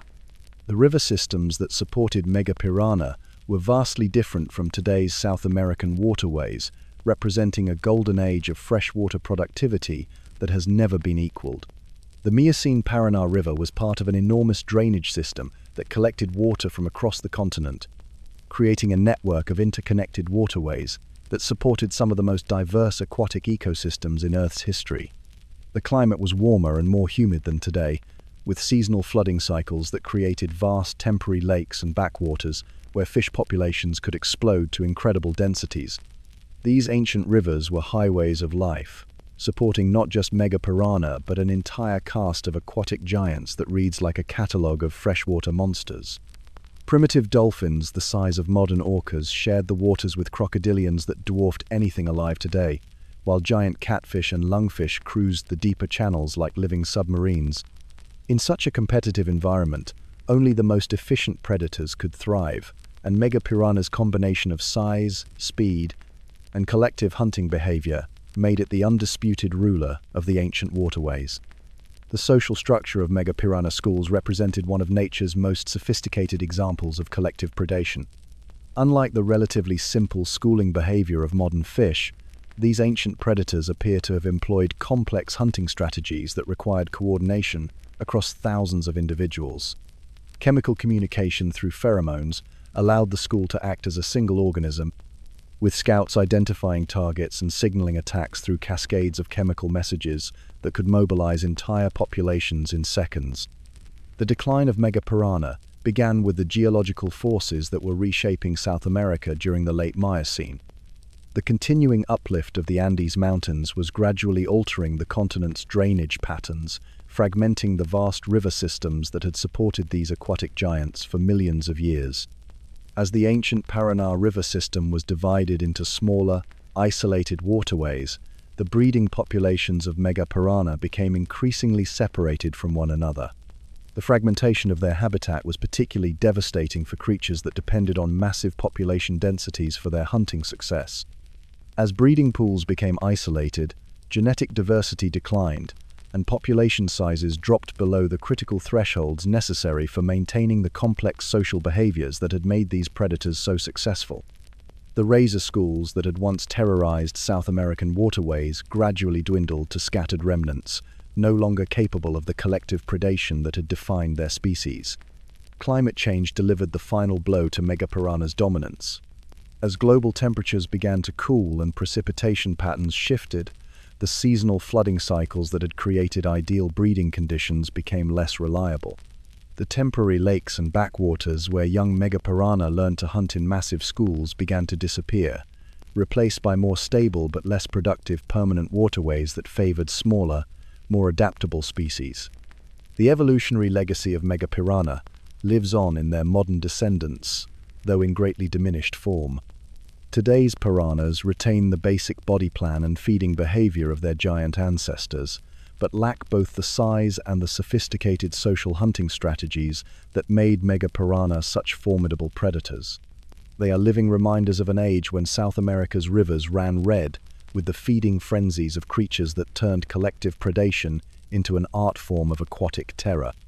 When we see modern piranhas schooling in the Amazon or Orinoco, we're witnessing echoes of behaviors perfected by creatures like mega-piranha predators that understood the fundamental truth that in nature's economy, cooperation multiplies individual lethality into collective dominance. The razor school may be gone, but its memory persists in every piranha that still swims South America's waters, carrying within their genes the legacy of an age when teamwork could transform even relatively small predators into the masters of their aquatic domain.